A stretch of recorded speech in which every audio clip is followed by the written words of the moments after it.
Discover our collection of handcrafted candles. That's right, every product is thoughtfully created in small batches free from harmful toxins for mindful everyday indulgence.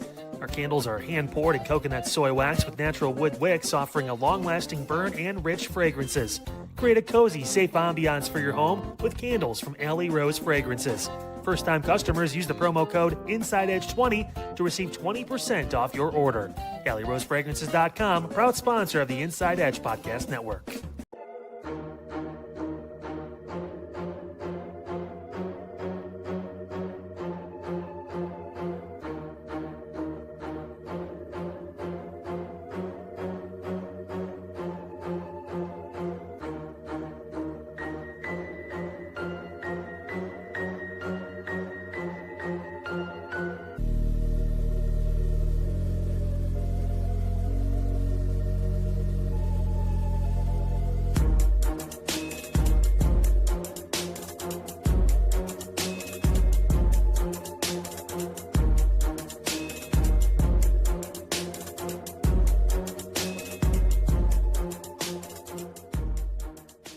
Fanatics isn't just our name, it's who we are. Loyal, passionate fans dedicated to our favorite teams and to the sports we love. That's why we're honored to be able to offer fans the world's largest collection of official sports apparel and sports jerseys from all the leagues, teams, and players you love. We feature a wide selection of gear from every league, including NFL, MLB, NBA, NHL, and NCAA merchandise, which allows us to serve fans of football, baseball, hockey, basketball, lacrosse, soccer, golf, and everything else that gets your heart pumping. Go to Fanatics.com by using the QR code on your screen right now to celebrate your teams. And welcome in, everybody, to another episode of Inside Edge Primetime here on the Inside Edge Network. Chad Bryan to my right, your right, everybody's right. I am Eli Moon, and we are here with you on the Inside Edge Network, ready for another 3-hour, one-stream phenomenon here on the Inside Edge Network. Getting started with, of course, Inside Edge Primetime with Chad and I. Thank you for being here on this Tuesday. We are excited you're with us. It's been a busy, busy day, and man, we've had a lot to talk about. So if you missed any of the action, make sure you like, subscribe, follow at Inside Edge Net on all of the socials at YouTube, X, Facebook, Instagram, TikTok. You go Twitch as well. Check all that out. And lock in. Hit that notification bell at Inside Edge Net so you know when we're going live. A lot of great daily programming and weekly programming as well, so check that out. And of course, go over and check InsideEdgeNetwork.com. InsideEdgeNetwork.com, you can read about your favorite personalities like Chad and I and everybody who does a tremendous job all week long here on the Inside Edge Network. And then, of course, download the Inside Edge Network app on Roku. Again, Inside Edge Network app on Roku. Go check that out. We are everywhere, folks, and we are so grateful you are with us. As we say, you are the heartbeat that keeps us going, so keep rocking out with us. And one thing I did miss on InsideEdgeNetwork.com, my goodness, how could I? It's been a Tuesday to remember, folks. You can go out to the partners page, WNEG Monster Moments, SportsMemorabilia.com, Fanatics.com, AlleyRoseFragrances.com, and Omega Video Marketing, because we couldn't do it without them. So we appreciate our partners and appreciate you at home. So go grab a item, any item, a mug, a hat, a shirt, a polo, a windbreaker. Not right now, folks, but tuck it away, get it ready. Cleveland's digital leader, rep us, and your source for sports, entertainment, mental health conversation, news, and everything in between.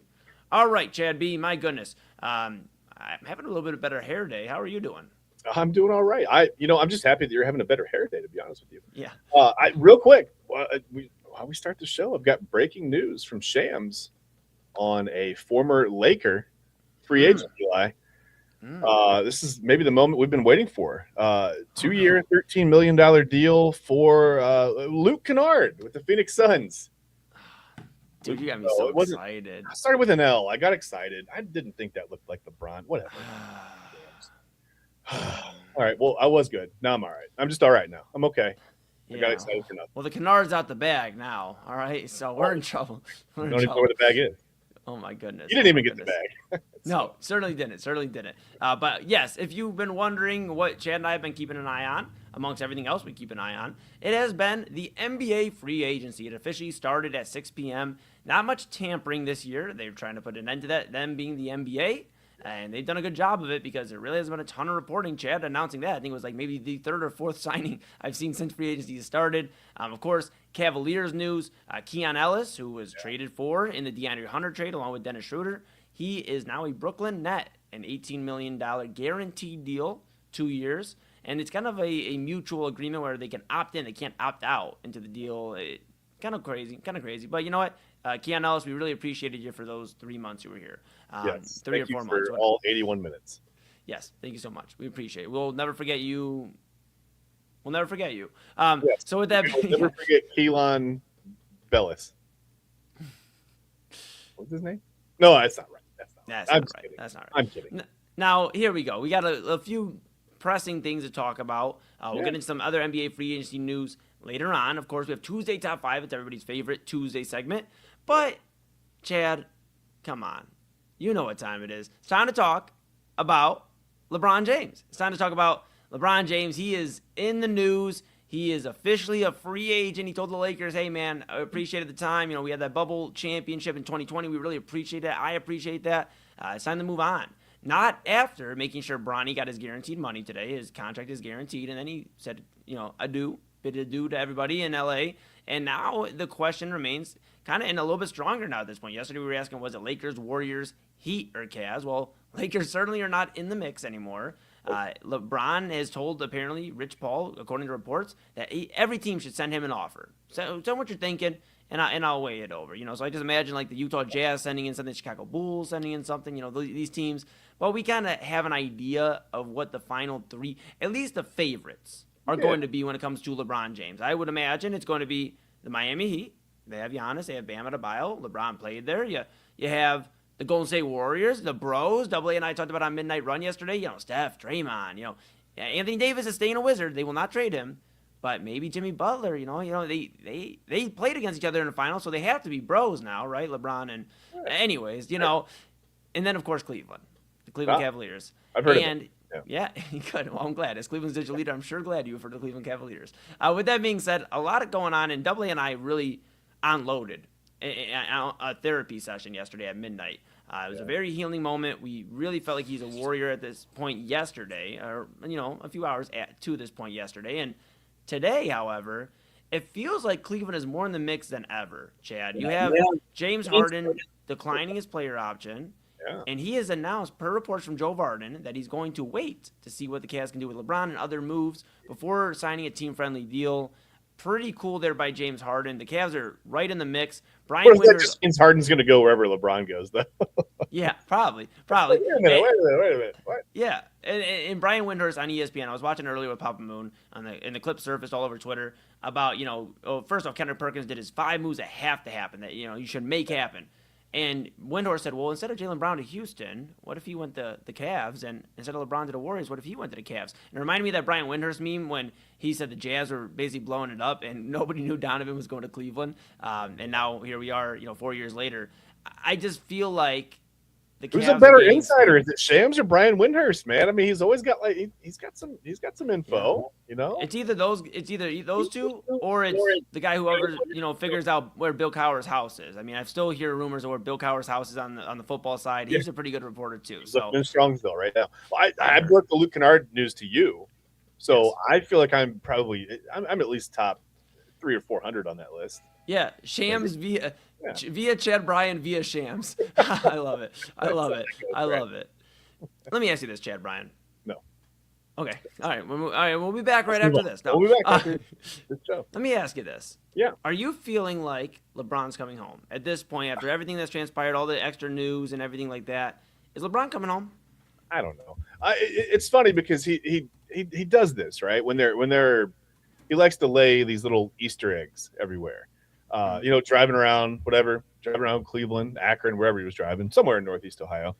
That feels like a clue. A couple of weeks ago, I forget, he wore a hat. And I said something to you on the show. Like, LeBron wore this hat. I was like, does that mean he's coming home? But now I wonder, right? Like, now, was that really an Easter egg? It was a joke at the time, but I don't know. Was that one of his little clues? But yeah, I'm starting to feel like it's at least a realistic possibility.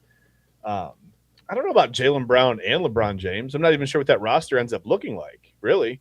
But if LeBron has said it's not about money, so he's not looking for a max deal. He's not looking for whatever. He's just looking for happiness, right? Right. That leads me to believe that. I mean, home is where the heart is, man. Regardless of it's nice, right?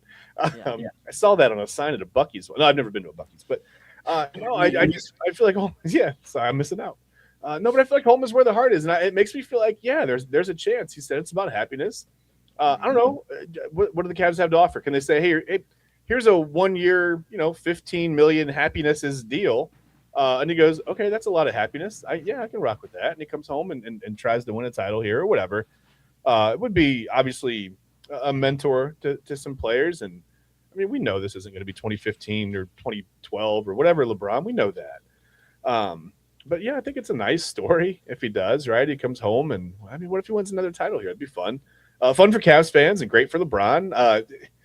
Maybe does he get the ring chaser? Do we hit him with that if he comes to Cleveland? I mean, is that a thing? It's weird, man. And Jaylen Brown's an interesting kind of situation here because Jaylen Brown, to your point, I don't know if the Cavs can really, first off, pull off both those moves without really altering the roster, which maybe they're up to that. But, Jaylen Brown has some choice words about Bronny James, about if he should really be an NBA player and things like that a few years ago.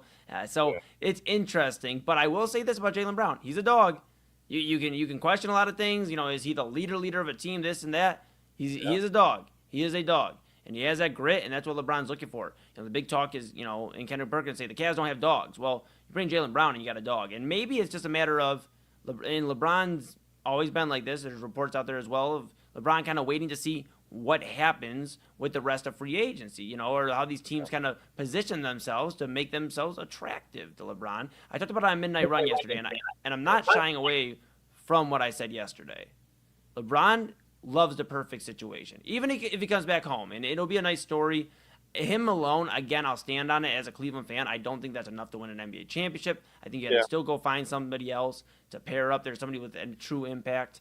But be a nice story, but if it's not the perfect situation, he will not come back home, regardless of it being Cleveland and all that other stuff.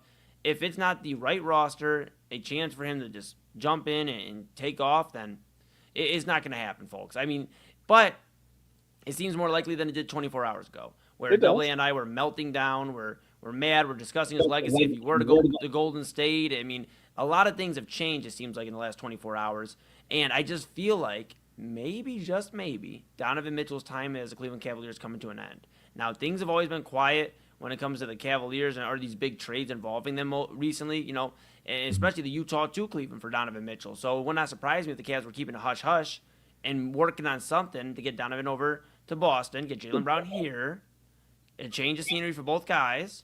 And now Jaylen Brown's running there with LeBron, who at that point would probably come in here. James Harden is running your point now, and you have a little bit of a larger lineup. Depending, if you don't have to give up Evan Mobley and you keep that front court, Evan Mobley and Jared Allen, because now the Lakers are kind of in a weird spot. They're being rumored to go find extra backup centers, whatever they can do. Doesn't seem like Jared Allen's going to be in those talks anymore.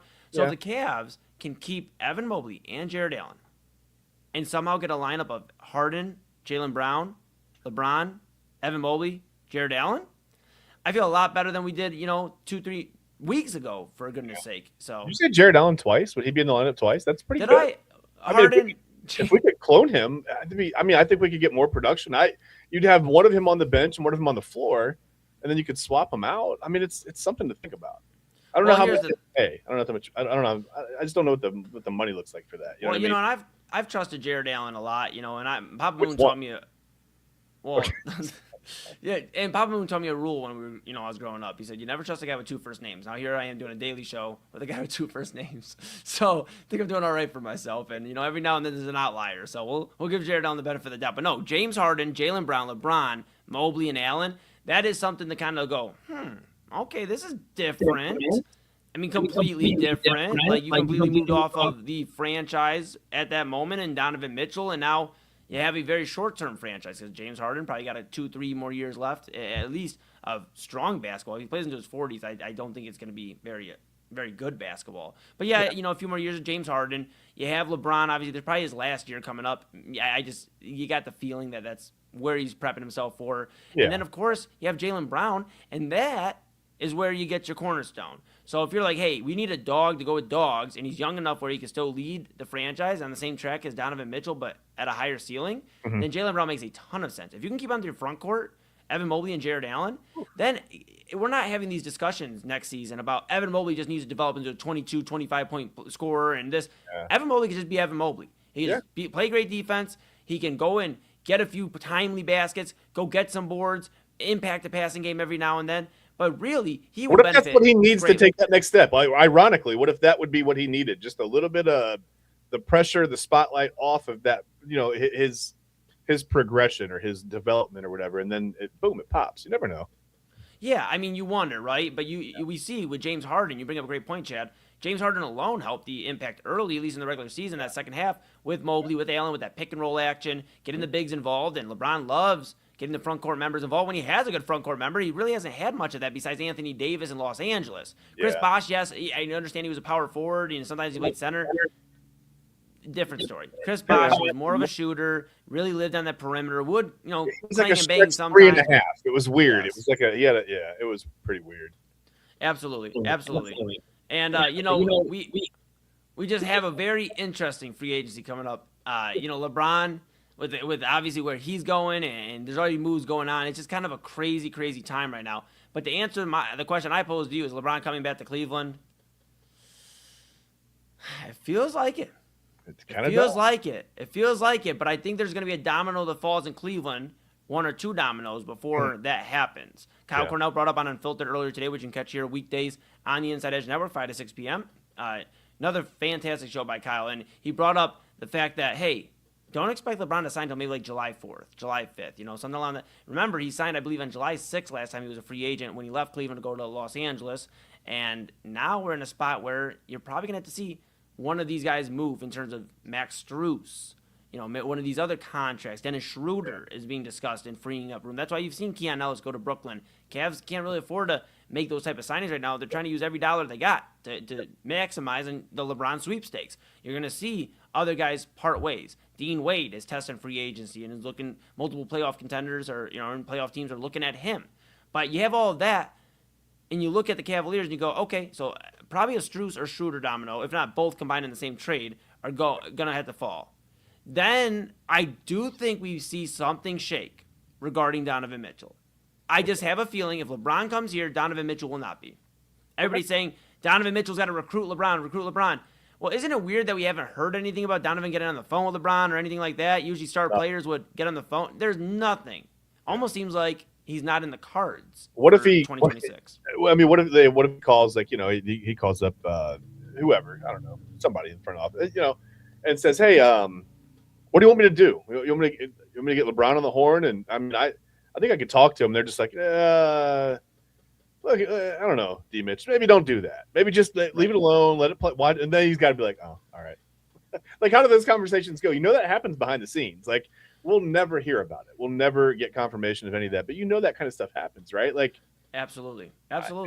And you think about it, right? LeBron's done it whether he was here or whether he wasn't here. Yeah. He was orchestrating the scenes back when he was coming back to 2014. That the Adrian Wojnarowski tweet, back in the day of 2014, where the Cavs are working on a trade with Kevin Love pending the return of LeBron James. Okay, we get it. LeBron said, I will come back, but you better get Kevin Love. You better go find a way to get him from Minnesota. I know you got Andrew Wiggins, you're real high on Cleveland, but you got to get off of him. You got to move him. And it happened, obviously. And then you see, as recent as his time when he was here last with Kyrie Irving, which was a weird time, but them secretly shopping Kyrie Irving. So it would not surprise me if LeBron's like, on the phone with Cleveland right now. Rich Paul's on the phone with Cleveland, and he's like, hey, he's really wanting to come there. He wants to finish it in Cleveland. He wants to have this storybook Cleveland reunion, the third chapter, the trilogy.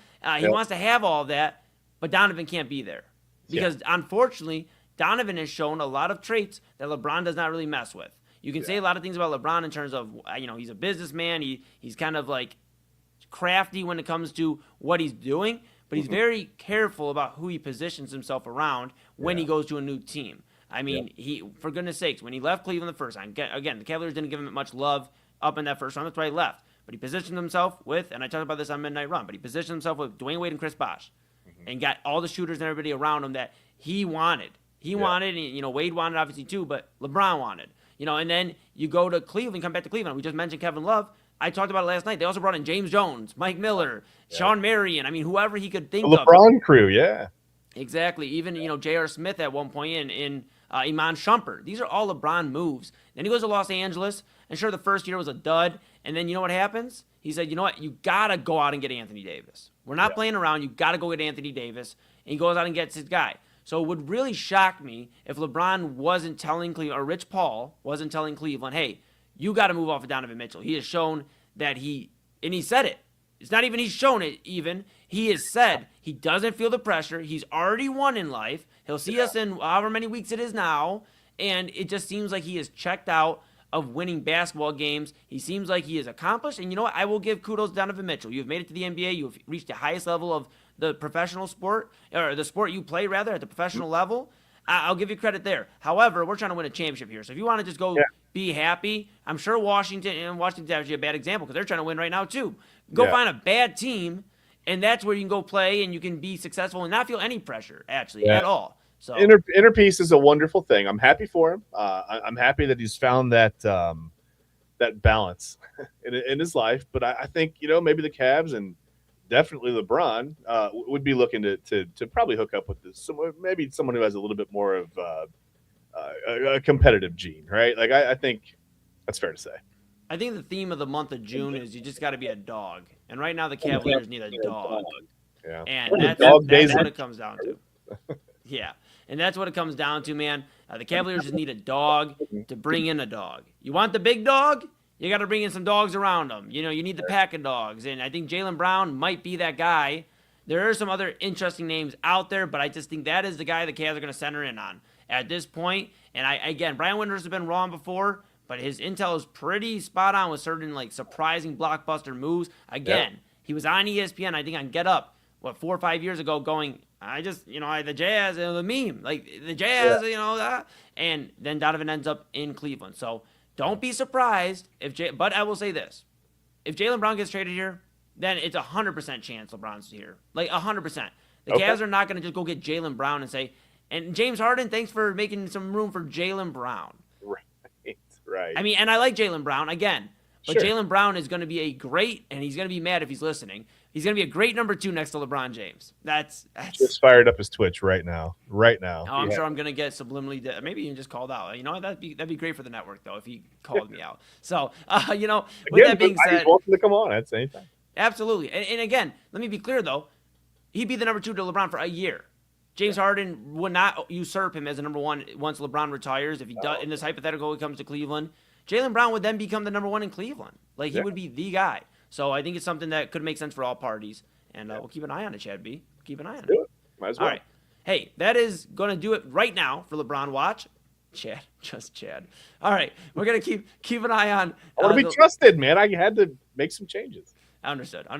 Well, we'll keep an eye on the LeBron Watch. It could happen, as soon as tomorrow. Like Kyle said, it could be July 4th, July 5th, and we'll be talking to you about it at the beginning of next week. So we'll keep an eye on all of that here. But we have some more NBA free agency stuff we're going to get into. Kawhi Leonard, he didn't sign anywhere, but he got traded. He is back in Canada. He is a Raptor again. Chad and I will talk about it when we come back here. This is Inside Edge Primetime here on the Inside Edge Network. That's Chad Bryan. He's Chad. ... Just Chad. And he's to my right, your right, everybody's right. I'm Eli Moon. We are back right after this. Key On Sports is the leader in Ohio high school athletic coverage in written, print, and video streaming. From the latest news and results and written content to the high school football game of the week every Friday, Key On Sports has you covered. The vision of 15-time published author Vince McKee has become the most trusted site in Ohio high school athletic news. From podcasts to player profiles, Key On Sports is your one stop for all of it. Visit them today at keyonsports.com or on YouTube at Key On Sports. Check out their socials on Twitter and Facebook as well. Clean energy, bold flavors, and no jitters. See why people won't shut up about Dubby. Clean energy, no jitters or crash. Whether you're starting your workday or getting ready to exercise, Dubby Energy helps you lock in and focus. With over 15 flavors to choose from, you can't miss. Order Dubby Energy right now by using the QR code on your screen and use the promo code InsideEdge10 to receive 10% off your order. Dubby Energy, your energy-focused sponsor of the Inside Edge Network, Cleveland's digital leader. Discover our collection of body mists made with clean, minimal ingredients. Handcrafted with natural essential oils and clean ingredients, they offer a natural alternative to synthetic fragrances. Perfect for sensitive skin and those seeking clean, mindful self-care, and the perfect gift for you or your special someone. Courtesy of Alley Rose Fragrances. First-time customers, use that promo code InsideEdge20 to receive 20% off your order. AlleyRoseFragrances.com, a proud sponsor of the Inside Edge Network, Cleveland's digital leader. Whether searching for a baseball autographed by your favorite World Series slugger, a signed football by an iconic Hall of Famer, or the jersey of a world-famous soccer star, you've come to the right place. Here at SportsMemorabilia.com, the web's leading source of authentic sports memorabilia, you'll find more than 500,000 authentic products from nearly every professional sports league, team, and players. Not only will you find your next prized sports possession with ease thanks to superb customer service and tremendous site experience, you'll have the satisfaction and peace of mind that every product listed comes complete with a certificate of authenticity and is fully backed by the SportsMemorabilia.com lifetime authenticity guarantee. Go to SportsMemorabilia.com by using the QR code on your screen right now. SportsMemorabilia.com, a proud sponsor of the Inside Edge Podcast Network, Cleveland's digital leader. Find us on InsideEdgeNetwork.com for the latest information on your favorite shows, personalities, and network partners. Plus, guess what? We have a merch shop. That's right, we have network polos, t-shirts, champion jackets, hats, and bottles. Rep the network. Every purchase supports independent sports and entertainment media. Use the QR code on your screen right now to check out InsideEdgeNetwork.com. That's InsideEdgeNetwork.com.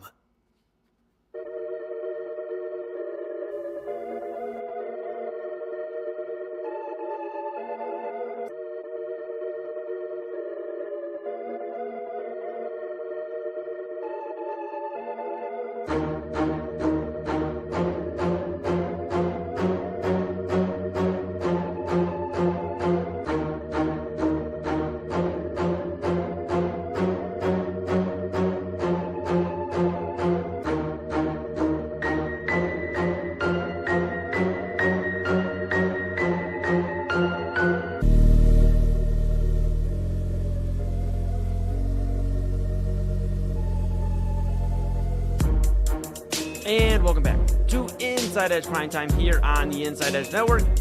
Chad, Brian, to my right, your right, everybody's right, and I am Eli Moon. We are back in the saddle, on the saddle adjacent here, trying to keep it together. We're trying. We are rocking and rolling here with you till 11 p.m. My goodness gracious, I'm looking like Alfalfa. You ever seen The Little Rascals? Okay, that's what I'm feeling like here, Chad B. Don't worry, I can hear the intro music tonight, buddy. Hungry. I can hear. I just let it ride sometimes. You know what I'm saying? It's a Chad B creation. I love it. And yeah, man, we're rocking and rolling. We are rocking with you till 11. Like I said, here we got Tuesday Top 5 coming up after this. So we'll kind of get into some more NBA free agency news. Before we do, of course, a quick reminder here, as always, like, subscribe, follow at Inside Edge Net on all the socials. That is YouTube, X, Facebook, Instagram, TikTok, Twitch, everywhere. Go check it out. Hit that notification bell. Know when we're going live.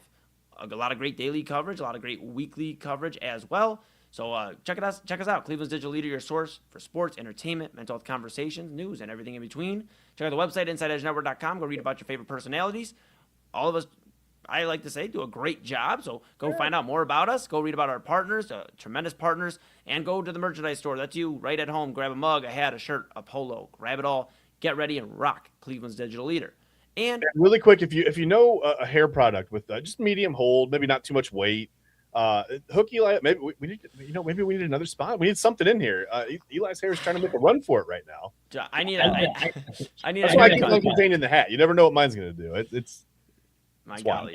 I need a haircut. So we're planning that one here for the next week or two. We're gonna clean it up here before Moon Bash, get ready to rock. So of course, download the Inside Edge Network app on Roku as well. We're there. We're everywhere with you. So get locked in with the Inside Edge Network. Yes. All right, Chad B. Time to talk about the Raptors. All right. Because they have a familiar friend back in town. It was reported by Shams. Not him. What year is it? All right, fine. It is 2026, believe it or not. I know, crazy. I know you go on the time machine on Wednesdays, but you're a little early here. Kawhi Leonard is a Toronto Raptor. He is a Toronto Raptor again. This was 6 hours ago per Shams Charania of ESPN. The Los Angeles Clippers are nearing, and they completed a deal, sending Kawhi Leonard to the Toronto Raptors for Brandon Ingram, Grady Dick, 2 first-round picks, 1 pick swap, and 2 second-rounders. Now, if anybody remembers, Kawhi Leonard obviously kind of put an end to the Warriors' run there.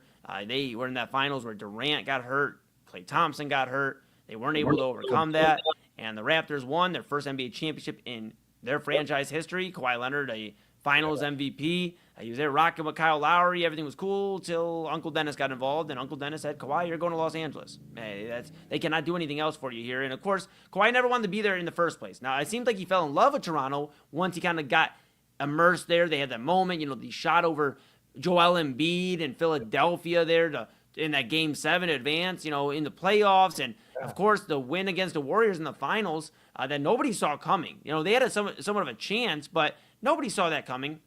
And the fact that they did it, people I think were still like, man, Kawhi, you really don't like Toronto that much. You won at the highest level you can win at.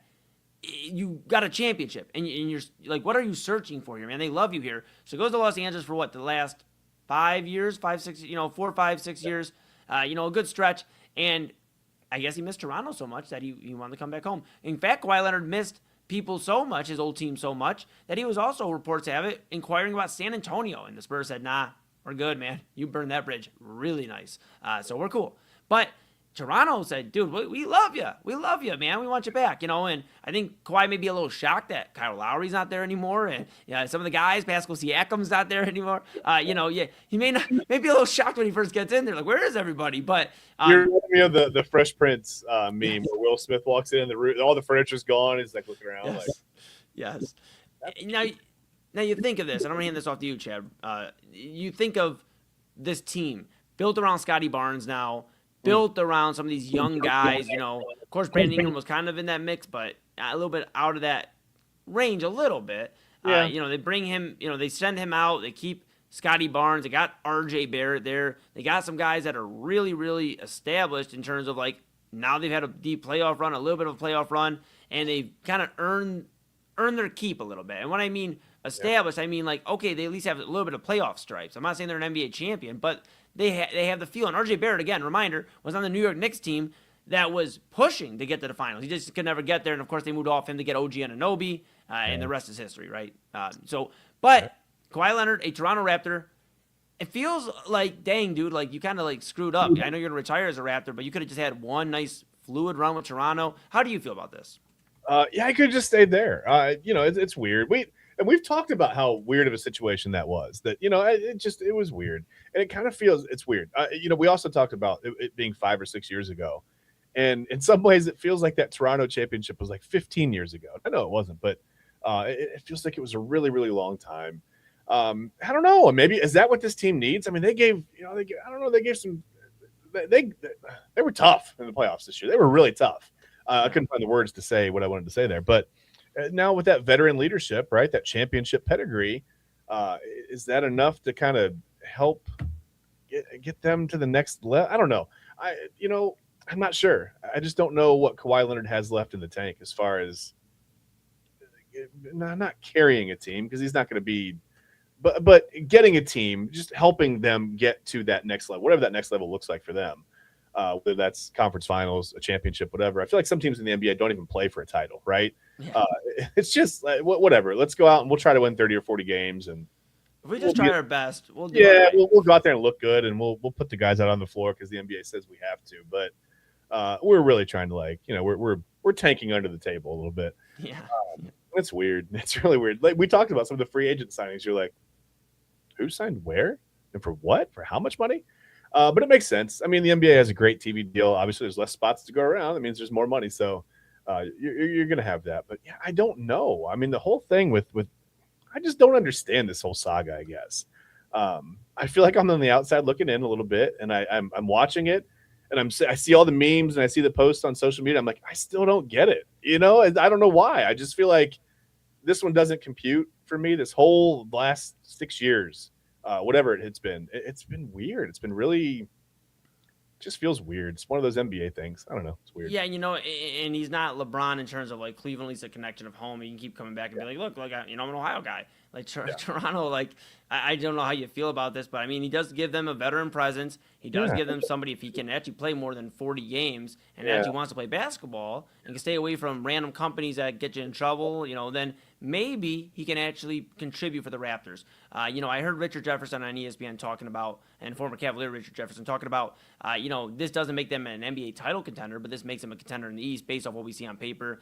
I tend to believe that as well right now. But we'll see kind of how the rest of the East shakes up. It does make them interesting, though. Kawhi back now in the Eastern Conference. And, again, with a lot of young guys, it's going to be interesting to see how Scotty Barnes takes that next leap, how that Kawhi-Barnes matchup, or, duo, rather, matches up against the rest of the Eastern Conference and the Western Conference. So excited to see what that looks like. But right now, to me, this maybe ensures that they're a top 4 or 5 team.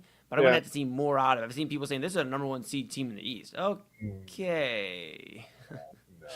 No. Okay. I mean, sure. But let's talk about the Clippers for a minute. How do the Clippers look now? How's Darius Garland feel? You've got Brandon Ingram out there, Grady Dick. Did they get better? Are they good enough? The West is tough, but they are trying to benefit in this youth movement, right? They are trying to get better essentially by getting younger, because they tried with Paul George, they tried with James Harden, they tried with Kawhi Leonard, they've tried with all this, and it has not worked. It has not worked in this run, so kind of curious to see what they do. Darius Garland obviously going to be the one there, and Brandon Ingram, they'll jockey, and then you got some other pieces, and the Clippers trying to get young again. So we'll see. The Clippers went for it all and did not work out, and now they are back to kind of square one. So kind of see there. Now, before we go to break here, Chad B, we got some breaking news. Yeah, all that. Yeah, we need a thing. We got to have a thing, man. Hold on. I got it. It's fine. Breaking news. It's fine. Okay, perfect. Free agent forward Dean Wade has agreed. This is per Shams Charania of ESPN. Free agent forward Dean Wade has agreed to a 4-year, $39 million deal with the Philadelphia 76ers. Sources tell ESPN. Right. Several contenders pursued the former Cleveland Cavaliers forward, who has become an indispensable defending and shooting front court piece. So now he is a Philadelphia 76er. He joins Joel Embiid, Tyrese Maxey, Paul George. We were just talking about it. Paul George there. So we'll kind of see. It's sad to see Dean Wade go. He gave some quality minutes here and there, but hey, man, we were making room for LeBron right now. So yeah, he's a high effort guy. By all, it seems like he's a great dude. But yeah, I think you're right. I think they're just trying to make as much room financially as they can for LeBron to make sense. And whatever other moves they have up their sleeve, you never know. It seems like they would have something else up their sleeve, not just bringing in LeBron James. But yeah, a little sad to see Dean Wade go and the effort, right? Sometimes when we talked about it in the playoffs, sometimes you only got really that max effort from 2 or 3 guys. And Max was one of those guys. Max Strus and then Dean Wade were the 2 guys that we really talked the most about, just getting the high effort on defense. And you lose that piece, but it depends on how you fill those holes. And did you get better? Do you get worse? Is it the same? We'll see. We'll keep an eye on it. Yeah, see how the dominoes fall. And we'll start the argument this offseason. Who's the best Wade in history? Was it Dwayne for Cavaliers? Was it Dwayne or was it Dean? We'll keep an eye on it. Yeah. Keep an eye on it. All right. Hey, everybody, we're going to go to a quick pause for the cause here. Make sure you grab your dinner, your caffeine, get ready to rock, whether you're on the East, the West Coast, wherever you may be in the world. We are rocking with you. That's Chad B to my right, your right, everybody's right. I'm Eli Moon. This is Inside Edge Primetime here on the Inside Edge Network. I know you're excited. We're excited too. It's Tuesday Top 5 when we come back. Oh, yeah. Fanatics isn't just our name, it's who we are. Loyal, passionate fans dedicated to our favorite teams and to the sports we love. That's why we're honored to be able to offer fans the world's largest collection of official sports apparel and sports jerseys from all leagues, teams, and players you love. We feature a wide selection of gear from every league, including the NFL, MLB, NBA, NHL, and NCAA merchandise, which allows us to serve fans of football, baseball, hockey, basketball, lacrosse, soccer, golf, and, well, everything else that gets your heart pumping. Go to Fanatics.com by using the QR code on your screen right now to celebrate your teams. That's Fanatics.com, a proud sponsor of the Inside Edge Network, Cleveland's digital leader.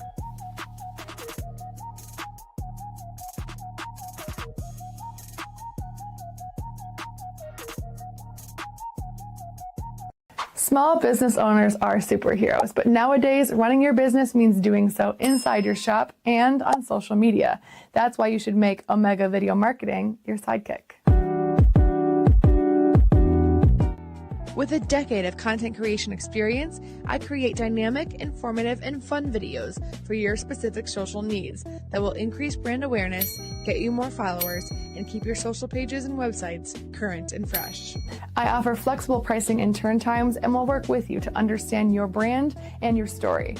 All of that comes from the heart. My award-winning expertise is just the cherry on top. So let's get connected. After all, your brand is the alpha and my expertise is the omega.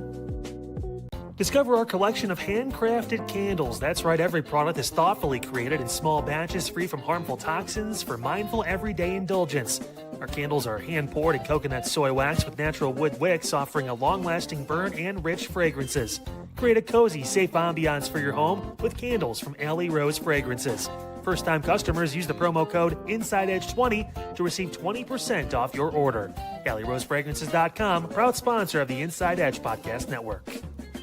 Mosser Moments Photography is a husband and wife wedding photography team based in Cleveland, owned and operated by Inside Edge Network's very own Ryan Mosser and his wife Hallie.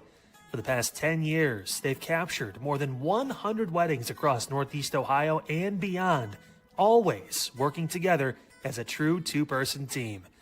Their style centers on authentic, emotional storytelling, documenting the real moments between two people in love and creating images that feel natural, comfortable, and true to the couple. Rooted in Northern Ohio but inspired by their travels, Ryan and Hallie bring a warm, personal approach to every wedding day. Their work blends experience, consistency, and a genuine passion for helping couples relive their best day through timeless photography. Learn more at MosserMomentsPhotography.com by using the QR code on your screen right now. MosserMomentsPhotography.com, a proud sponsor of the Inside Edge Network, Cleveland's digital leader.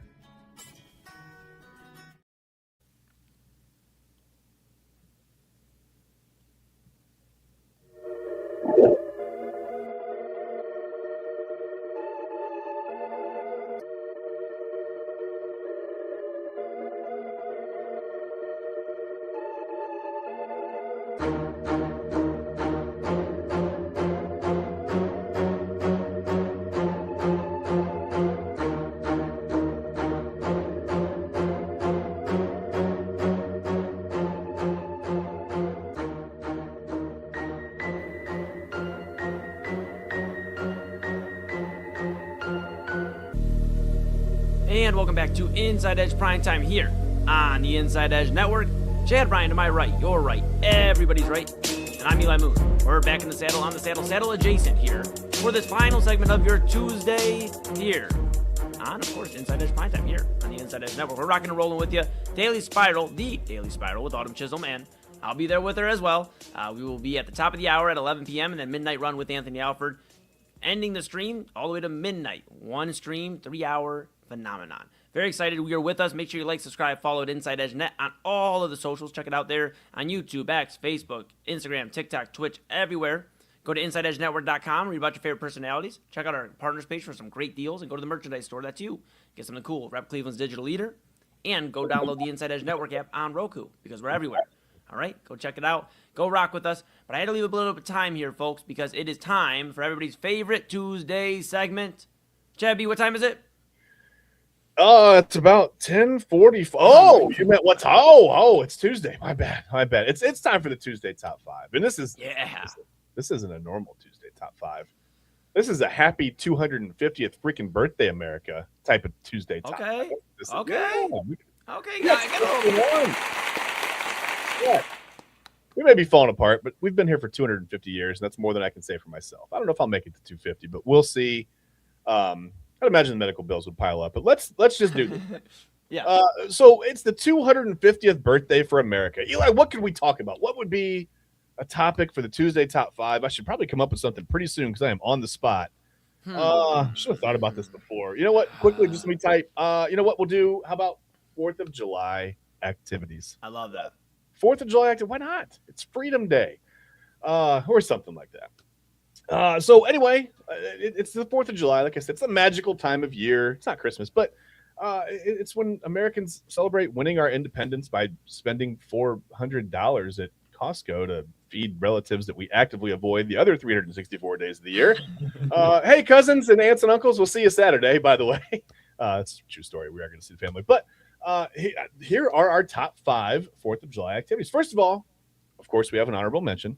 Okay. It's singing the Star Spangled Banner, not singling it, but singing the Star Spangled Banner. It's the only song where everyone confidently sings the first line, right? I was thinking about this. It's kind of like Christmas carols, and then it goes that it immediately turns into just like a choir of mumbles, right? Whatever. By the end, the loudest person usually is the one who clearly has no idea what the words are or what the song is even about. And the banner waved somewhere. The banner waves over red skies that are exploding. I don't know. I probably couldn't sing again. Anyway, number 5 is going to be a classic. Nothing says America like a baseball game. And while you're there, Eli, there's something that you can do.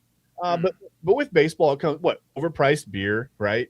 The hot dog, that's important. It's somehow both burnt and undercooked. I don't know how they do that. But of course, some people just use the holiday to see how many hot dogs they can eat. Somewhere, I'm sure a cardiologist just felt a disturbance in the force and bought a Corvette.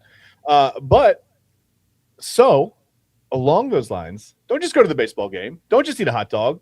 Try to eat 76 like this guy. There he is. He just opens his mouth and the hot dogs come flying in. 76 hot dogs. 76 is the world record for Joey Chestnut. That's amazing. Yeah. Not forget Kobayashi. He blazed some trails. But Joey Chestnut's the guy with 76. That's amazing.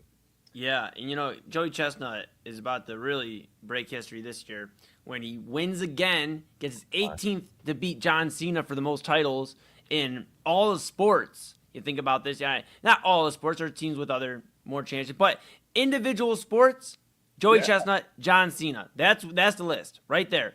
And I think this is going to be epic. He is supposed to be on 180 days of jail. He got it instead of 180 days of probation, and he's still in that 180 days. And so, you know what? You want to talk about being a dog, eating dogs? That's Joey Chestnut. I love the list so far. Great start. What if he was on house arrest and had to eat the hot dogs from home? Would he still? But it doesn't matter. No, you got to be at Coney Island. That's fair. That's where they're gonna call it Chestnut Island pretty soon. It's gonna get changed. The name is gonna get changed. So listen, number 4 on the list. I'm not gonna beat around the bush. You go watch the 1996 movie Independence Day. That's what you got to do. Okay. It is the greatest 4th of July movie ever made, Eli, because it answers the questions. Well, this is the one question: what if aliens attacked Earth and America still somehow won the Super Bowl? It's got everything. Will Smith punches an alien. Jeff Goldblum uploads a computer virus from a 1996 laptop, and somehow that's the believable part. But yeah, you go watch these fellas. Remember when Jeff Goldblum, Will Smith, and the alien figured out the problem? That's why I had them in there that shot together. But yeah, it's got everything. You got Buzz. I mean, he's the crop duster. He can't do anything right. And who saves? Well, I don't want to. Well, no spoiler alerts if you haven't seen it. Chad, I got to be honest. Do not spoil this. I have a really bad confession to make here. Oh, no. I haven't seen Independence Day. Well, this was a Tuesday top 2. We're done. I'm off the show. All right. Well, now you have something to do. Listen, you have the whole weekend. You have this whole 250th birthday weekend for our country. You can watch the greatest piece of film ever centered around the holiday, Independence Day.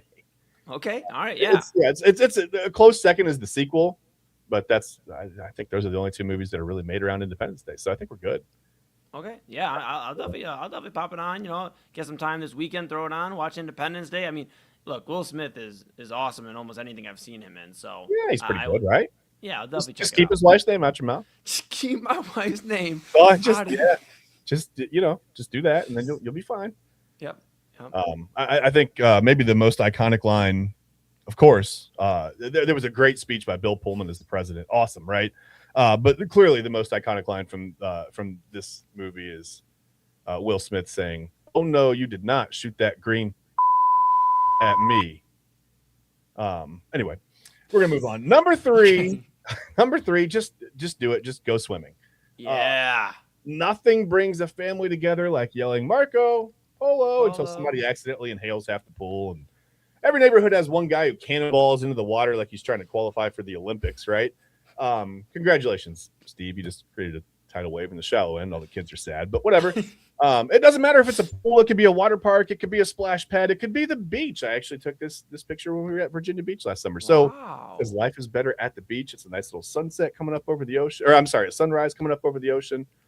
Everybody's happy by the beach, right? That's a great picture. Thank you, man. I appreciate that. I appreciate great that. Picture. Wow. Yeah, go try to get some sand in your toes and see the beach. See something nice on the 4th of July. I love that. I'm a semi-swimming guy.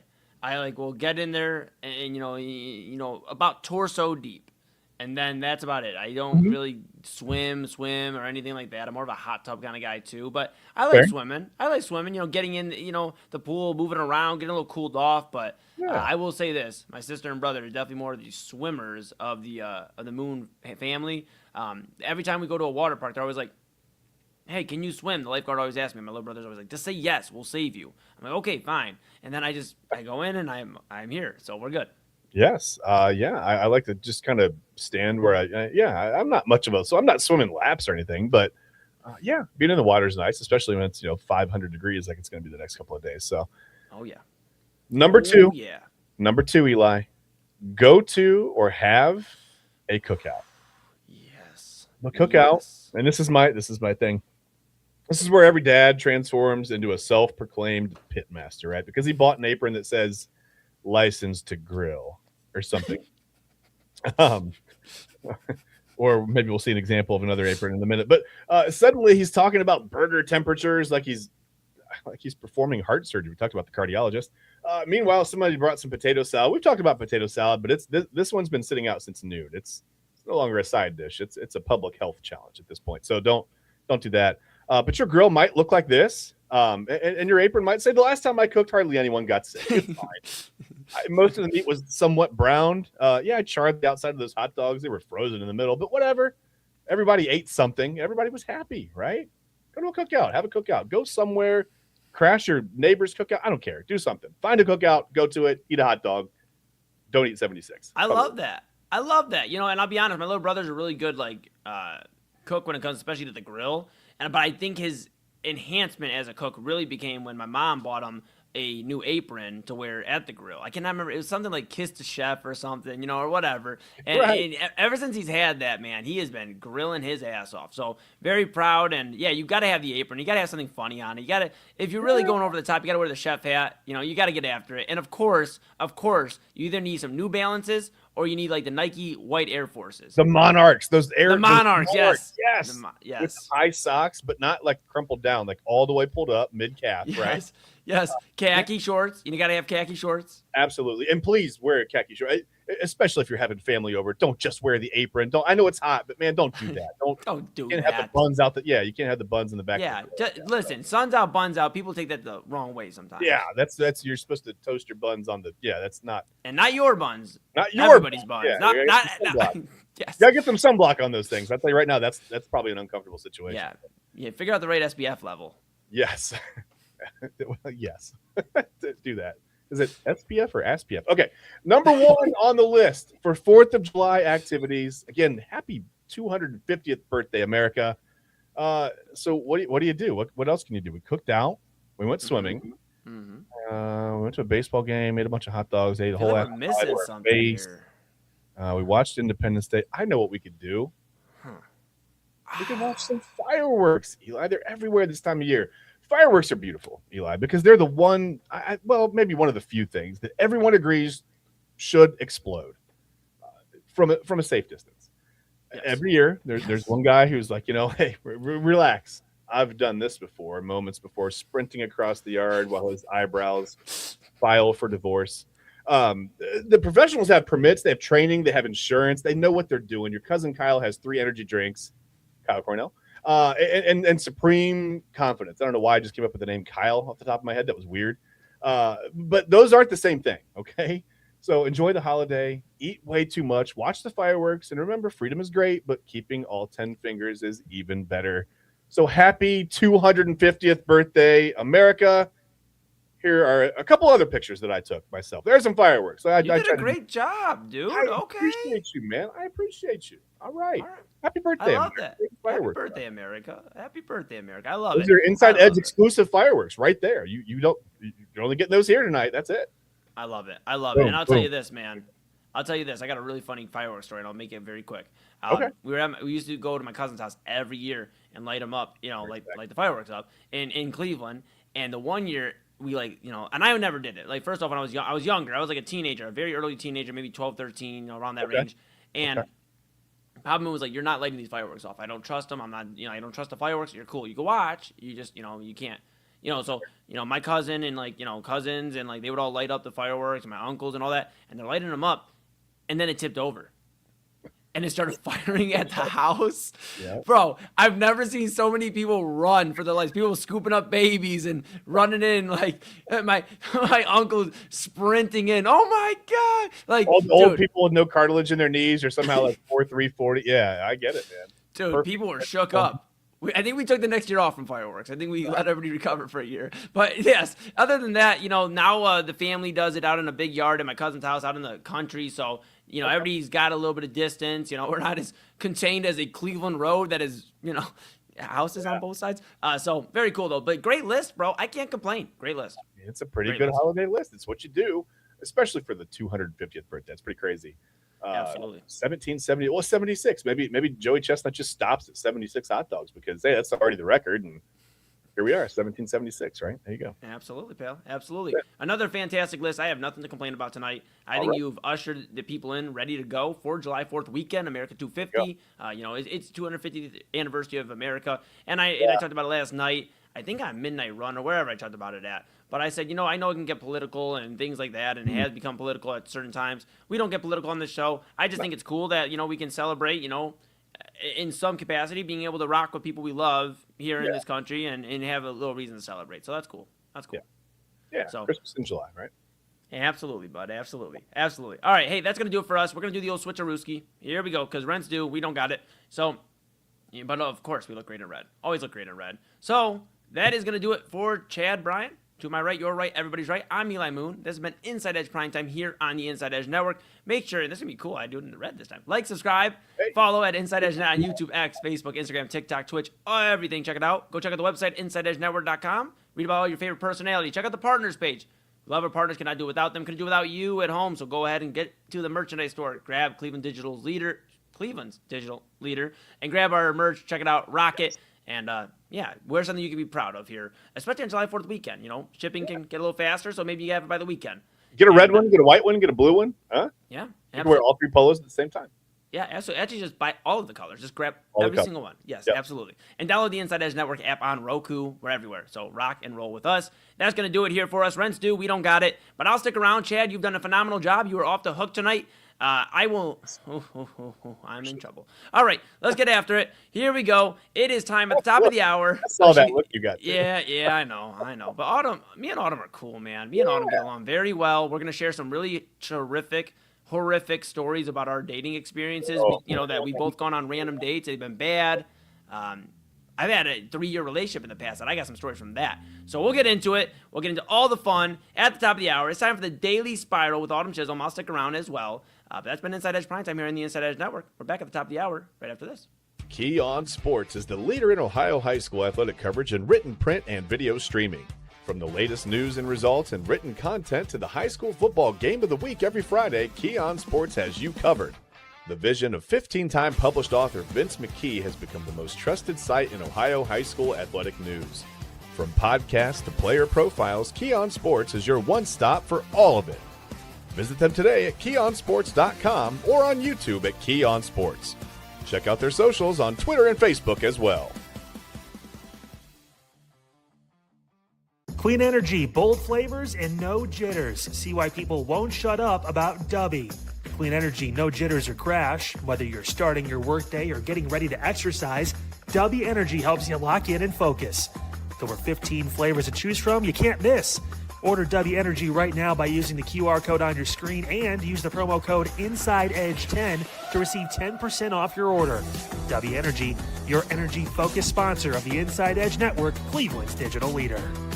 Discover our collection of body mists made with clean, minimal ingredients. Handcrafted with natural essential oils and clean ingredients, they offer a natural alternative to synthetic fragrances. Perfect for sensitive skin and those seeking clean, mindful self-care, and the perfect gift for you or your special someone. Courtesy of Alley Rose Fragrances. First-time customers, use that promo code InsideEdge20 to receive 20% off your order. AlleyRoseFragrances.com, a proud sponsor of the Inside Edge Network, Cleveland's digital leader.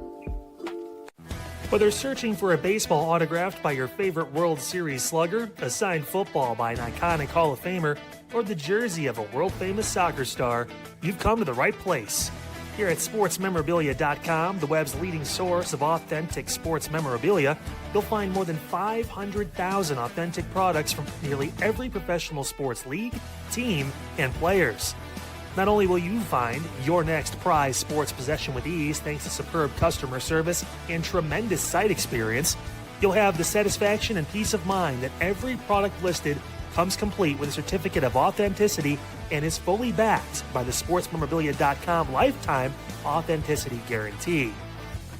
Go to SportsMemorabilia.com by using the QR code on your screen right now.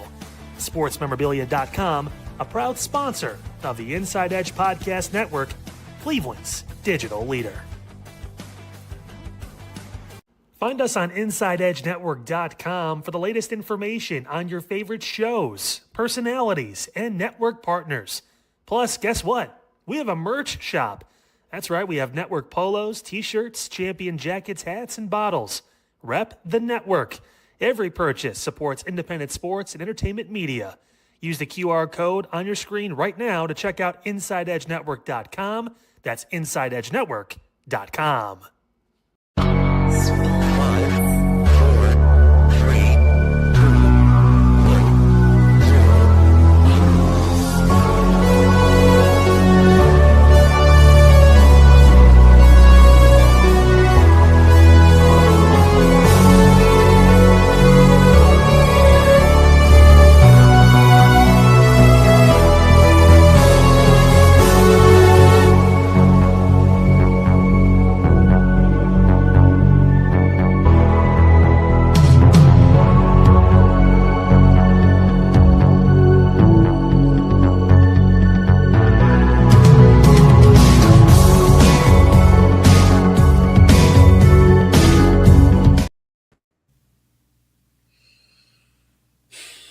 There's 123 people in here right now. I know you guys want to see my reaction to movie night. We're going to talk about it. Eli, I'm going to get on you because I'm assuming you didn't watch, even though this is one of the greatest episodes of Love Island I've ever seen in my entire life. But I have to start with this.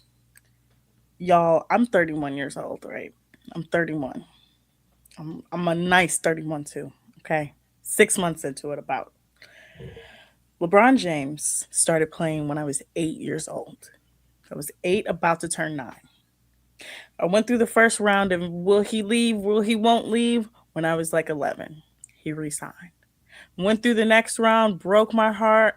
I started crying in my grandmother's bedroom because he decided to go to Miami and join the Heatles when I was 15. When I was 19, he came back. He fulfilled everybody's dream. He was immaculate. He was amazing. He leaves when I'm 22. I'm 31, y'all. I can't do it again, Eli. I cannot do it again. I need him to not do this again. This is the 4th time this has happened. I cannot do this again. No. If you don't know what I'm talking about, LeBron James decided to announce today his team at Clutch Sports announced that he will not be returning to the Lakers, essentially making him a free agent. And then teams that were announced that were on the board were the Warriors, the Heat, and the Cavs. Y'all, I can't do it. I can't do it. I cannot do it with him. I cannot be in a LeBron James world where he rules the world in Cleveland. I can't do it. It literally will give me heartburn. That's all I have to say. Hi, Eli. Hey, Autumn. I just wanted to make sure, you got whatever you need to get off your chest. I'm 31. He's been doing this since I was 11. Yeah. I understand. I completely understand. I'm Unfortunately, this is the reality. Fortunately, this is the last time it'll happen. So you won't have to worry about it, at 35 or 37 or anything like that. That's good news. I just want him to stop. I want him to stop. I want it to stop. The 2016 one, the 2015 one literally broke me. Every single day I was listening to the radio. I needed to know he was coming back. I was tracking flights. No, I can't do this again. So can't do this. Do you not want LeBron? I just want to make sure. I do want him back, but I can't go through the heartbreak of if he does come back or if he doesn't. I can't do it, Eli. The moment I saw the announcement that he wasn't going to be signed with the Lakers, I'm like, I know what's going to happen. I know it's some bullshit. I need it to not happen. Well, if you listen to the reports on him, it's starting to heat up. He might be a Cleveland Cavalier again. And you look behind you on the wall. Like, look, it's right over there. I know. He's right here. He's right here. But I can't do it, Eli. If this man comes back with this team, we already know, if you don't know before the show, Shams announced that Dean Wade will be signing with Philly, which loses the Cavs lose a key piece to not only their defense, but their shooting core. But that doesn't matter because LeBron James would be here.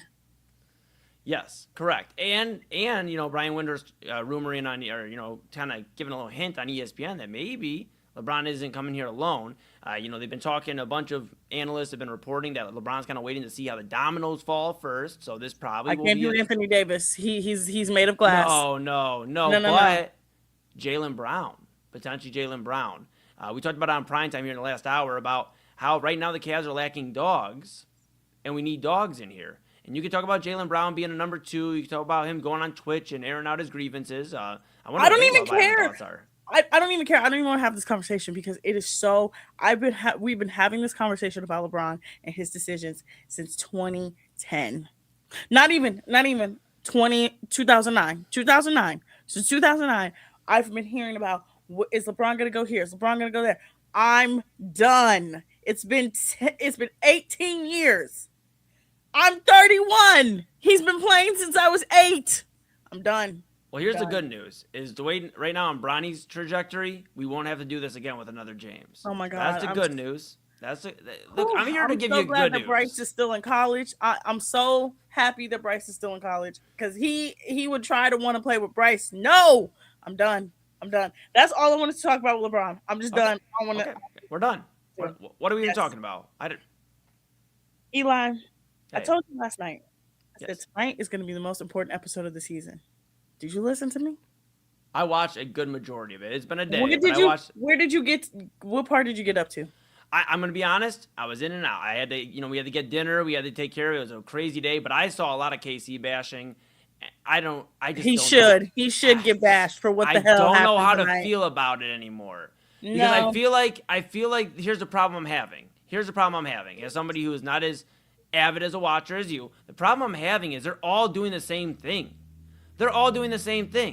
Like, KC is just getting the heat because he's outspoken about it and he drops an F-bomb every other word. I mean, that's really why KC's the bad guy. We've talked about it. He has a village and origin story. The door, we don't have the right folder up tonight. We'll wait at midnight. He literally had nobody at his door. We know. Do you know what that does to a man? Do you know what that does to a man? That shatters his confidence. And I can't do this with this door bullshit anymore, okay?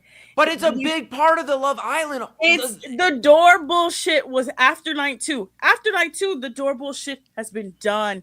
Also, I understand. Okay, so let's talk about movie night. Yeah, let's do it. Okay, so movie night, if y'all don't know, usually it's just a small scene that they'll play, and usually it's like a clever sentence, and like usually they'll have to play a game. That's not what they did tonight. Tonight, what they did was they flipped a coin, was a bunch of doors. They had to pick a number, and behind that door was a compilation of clips. Now, the compilation of clips is all the clips that fans sent into Love Island that was like, hey, you need to play these. So this is what the clips we got tonight. Because again, y'all, movie night is 2 parts. Oh my God. When I tell you they are cooking this season, they are cooking. Yeah. So the clips we got tonight, we got Sincere and Soul Yeah, I forgot how bad it was. When I tell you I had to get up and walk away and pace because I forgot how bad it was. We had Zach and Kata, and then we had Casey and Anaya. So let's start off with Zach and Kata. Mhm. Zach and Kata somehow was the most tame of the clips, and essentially it just showed that Zach lied to her, that he kissed Alana, the racist, multiple times, and just things of that nature happen, right? Right. Zach is such a deflector. He's such a bullshitter that he just comes to Cater, as he calls her. He's like, I know, I'm sorry. I'm so sorry. And Cater, you can just truly see she was like, you just continuously lied to me. You just lied to me over and over and over and over again. And it was just like, okay, finally she's waking up. She's waking up. Right. Then during the Casey and Anaya of it all, she looks at, there's a clip that they showed from After Sun where Casey was choosing TT. And Kayla kind of looks and she's like, where's the Alana girl? Because she's just thinking that Alana got sent home from Casa More. She has no clue. Jaden tells her, she was like, oh no, she left after day 2. She got kicked out of the villa because she was racist. Correct.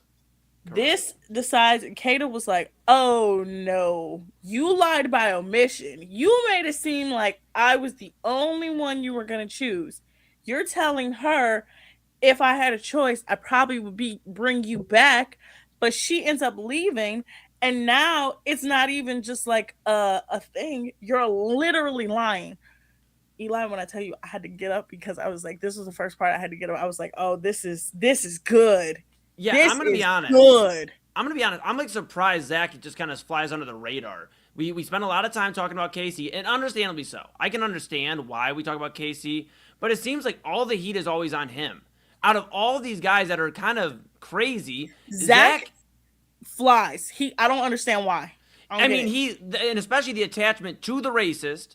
Like, that should have been blouses for him in this game. I know, like, again, Autumn, I know, and, like, you can kind of tell I watched my stuff a little bit tonight, and I followed with Zach. It's like, how are the ladies rocking with him when he just continually, first off, his judgment in women, terrible, because of who he was with to start it off, and then he rebounded and is able to kind of stay along this long, but it just doesn't make sense. I feel like the ladies are kind of finally up to what he's on. I know all the heat is on KC right now. We'll get to him in a second. But all the heat's on him. I think Zach's in trouble. I do. I truly think he could be the next one in trouble. Just because of everything. Like, it's not as in your face as KC and sincere, but it's like I'm the nice guy, but I'm really not. And I have really bad taste in women, and then I bounce around just to slide in where I fit in. I get in where I fit in, and I think Zach can't fit in anywhere else on this villa. The thing about Zach is that Zach is so undercover, and Zach does this thing where he'll be like, oh, I was joking. Oh, I didn't mean it. Like, remember earlier in the season where he was like saying slick shit and challenges to everybody? Like, he pied Soul. He like said the whole thing about Naya and KC. He flies under the radar because everybody just thinks it's his personality. They don't think that he's just like a dick, and he's a dick. Right. And I'm like, tonight, I'm like, why is none of the, like, okay, the girls kind of woke up to the fact that he was kind of a dick. Kata really woke up to it. She was like, well, you're literally lying to me. You're like, and the girls were trying to be like, but he was still going to pick you. And I wanted to yell at them and be like, that's not the point. That's not what she's talking about. She's talking about the fact that he didn't even tell her that this girl left, and instead made it seem like Kata was his only choice. And in all reality, you had no choice. Right. And that's what makes me mad, is because, like, he should have, I mean, I know I asked you about this, a few weeks ago when this happened, like, why is he able to kind of stay, he should almost be penalized for having terrible taste in women. Like, the fact that he chose who he chose and then kind of just slides under the radar, that's why I've been adamant about KC. I know he has his faults, but at least he wears it. At least he wears it. He gets KC tonight. He wore it. He literally wore it. Autumn. He is playing the game. We'll get to Kumon after the break, because I mean, him and Sincere. When I tell you him, Sincere, and Corbin tonight. Oh my god. But KC is the only one. I know we gotta go to break. KC is the only one that gets the heat, though. I don't understand it. Sincere is about to get He's about to, but like it just doesn't seem like it's like here's KC's heat, like nuclear heat, like wrestler, like heel wrestler with the fans, booed as soon as he walks out. The entrance music hits. KC's like that's where he's at. But why doesn't Sincere and Corbin and even Zach get this type of heat? It's mind-boggling. Because I'm gonna just, before we go to break, I'm gonna explain why. Because KC moves in a, like okay, Sincere is a liar and a sociopath. We know this. Mm-hmm. They are only tonight. They're really seeing that he's a full-blown liar and sociopath. Mm-hmm. Zach, they didn't know he was a liar and a sociopath. He's just trying to mask it by saying, I'm a funny guy. Corbin's AI, we already know this. Everybody's been getting on his ass. The reason why KC is the way it is because he's more overt. Mm-hmm. The other ones are more undercover. He's so much more overt, especially over this last week. He's been crazy. But we'll talk about KC and Anaya and that whole thing and her and Carl when we come back from the break, because there's so much more that we have to get to. And I know I'm also going to stay on for the first segment of Double A's Crack Show, and we'll get to that. But you guys are watching the Daily Spiral as we are spiraling over movie night and more here on Inside Edge Network. Fanatics isn't just our name, it's who we are. Loyal, passionate fans dedicated to our favorite teams and to the sports we love.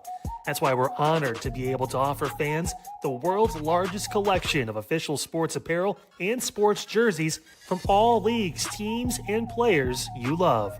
We feature a wide selection of gear from every league, including the NFL, MLB, NBA, NHL, and NCAA merchandise, which allows us to serve fans of football, baseball, hockey, basketball, lacrosse, soccer, golf, and, well, everything else that gets your heart pumping.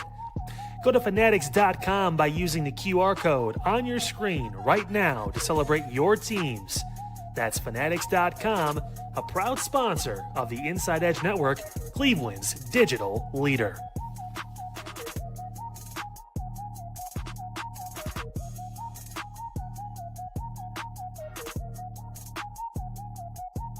Small business owners are superheroes, but nowadays running your business means doing so inside your shop and on social media.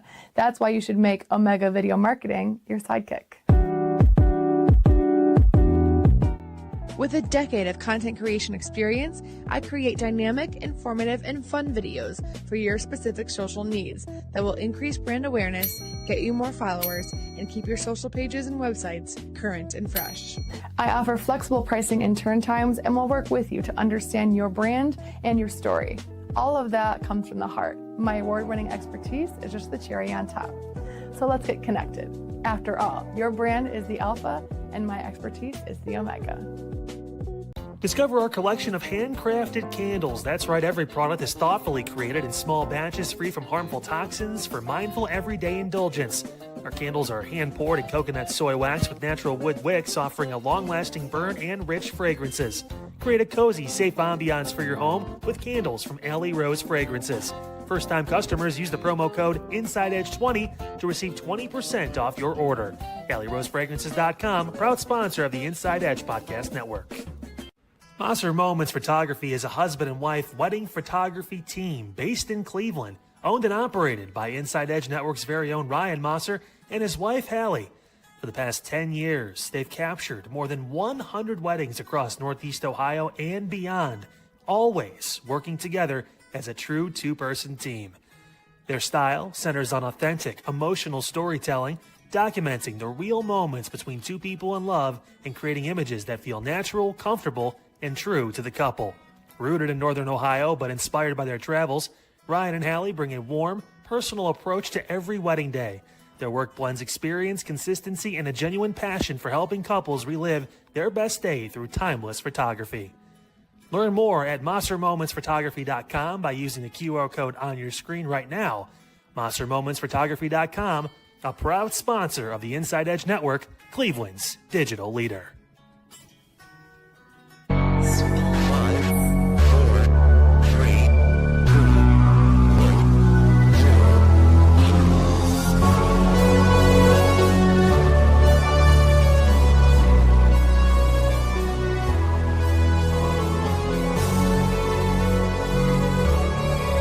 Welcome back, everyone. Let's get into the part of the episode. me and Eli are going to talk about our terrible dating lives towards the end of the show. I can't wait. Autumn, Mine is bad. Mine is really bad. It's like it's historically bad. You like, set so a bad. high bar. You set a very high bar with the ALS one yesterday. That didn't even scratch the surface with that dude. I promise you. That was just like the smallest thing I could like. He was crazy. But okay, so let's get to. I just saw this name on Twitter and I have to say it. This is going in the books of one of the funniest names on Love Island. Somebody called him Sincerifer.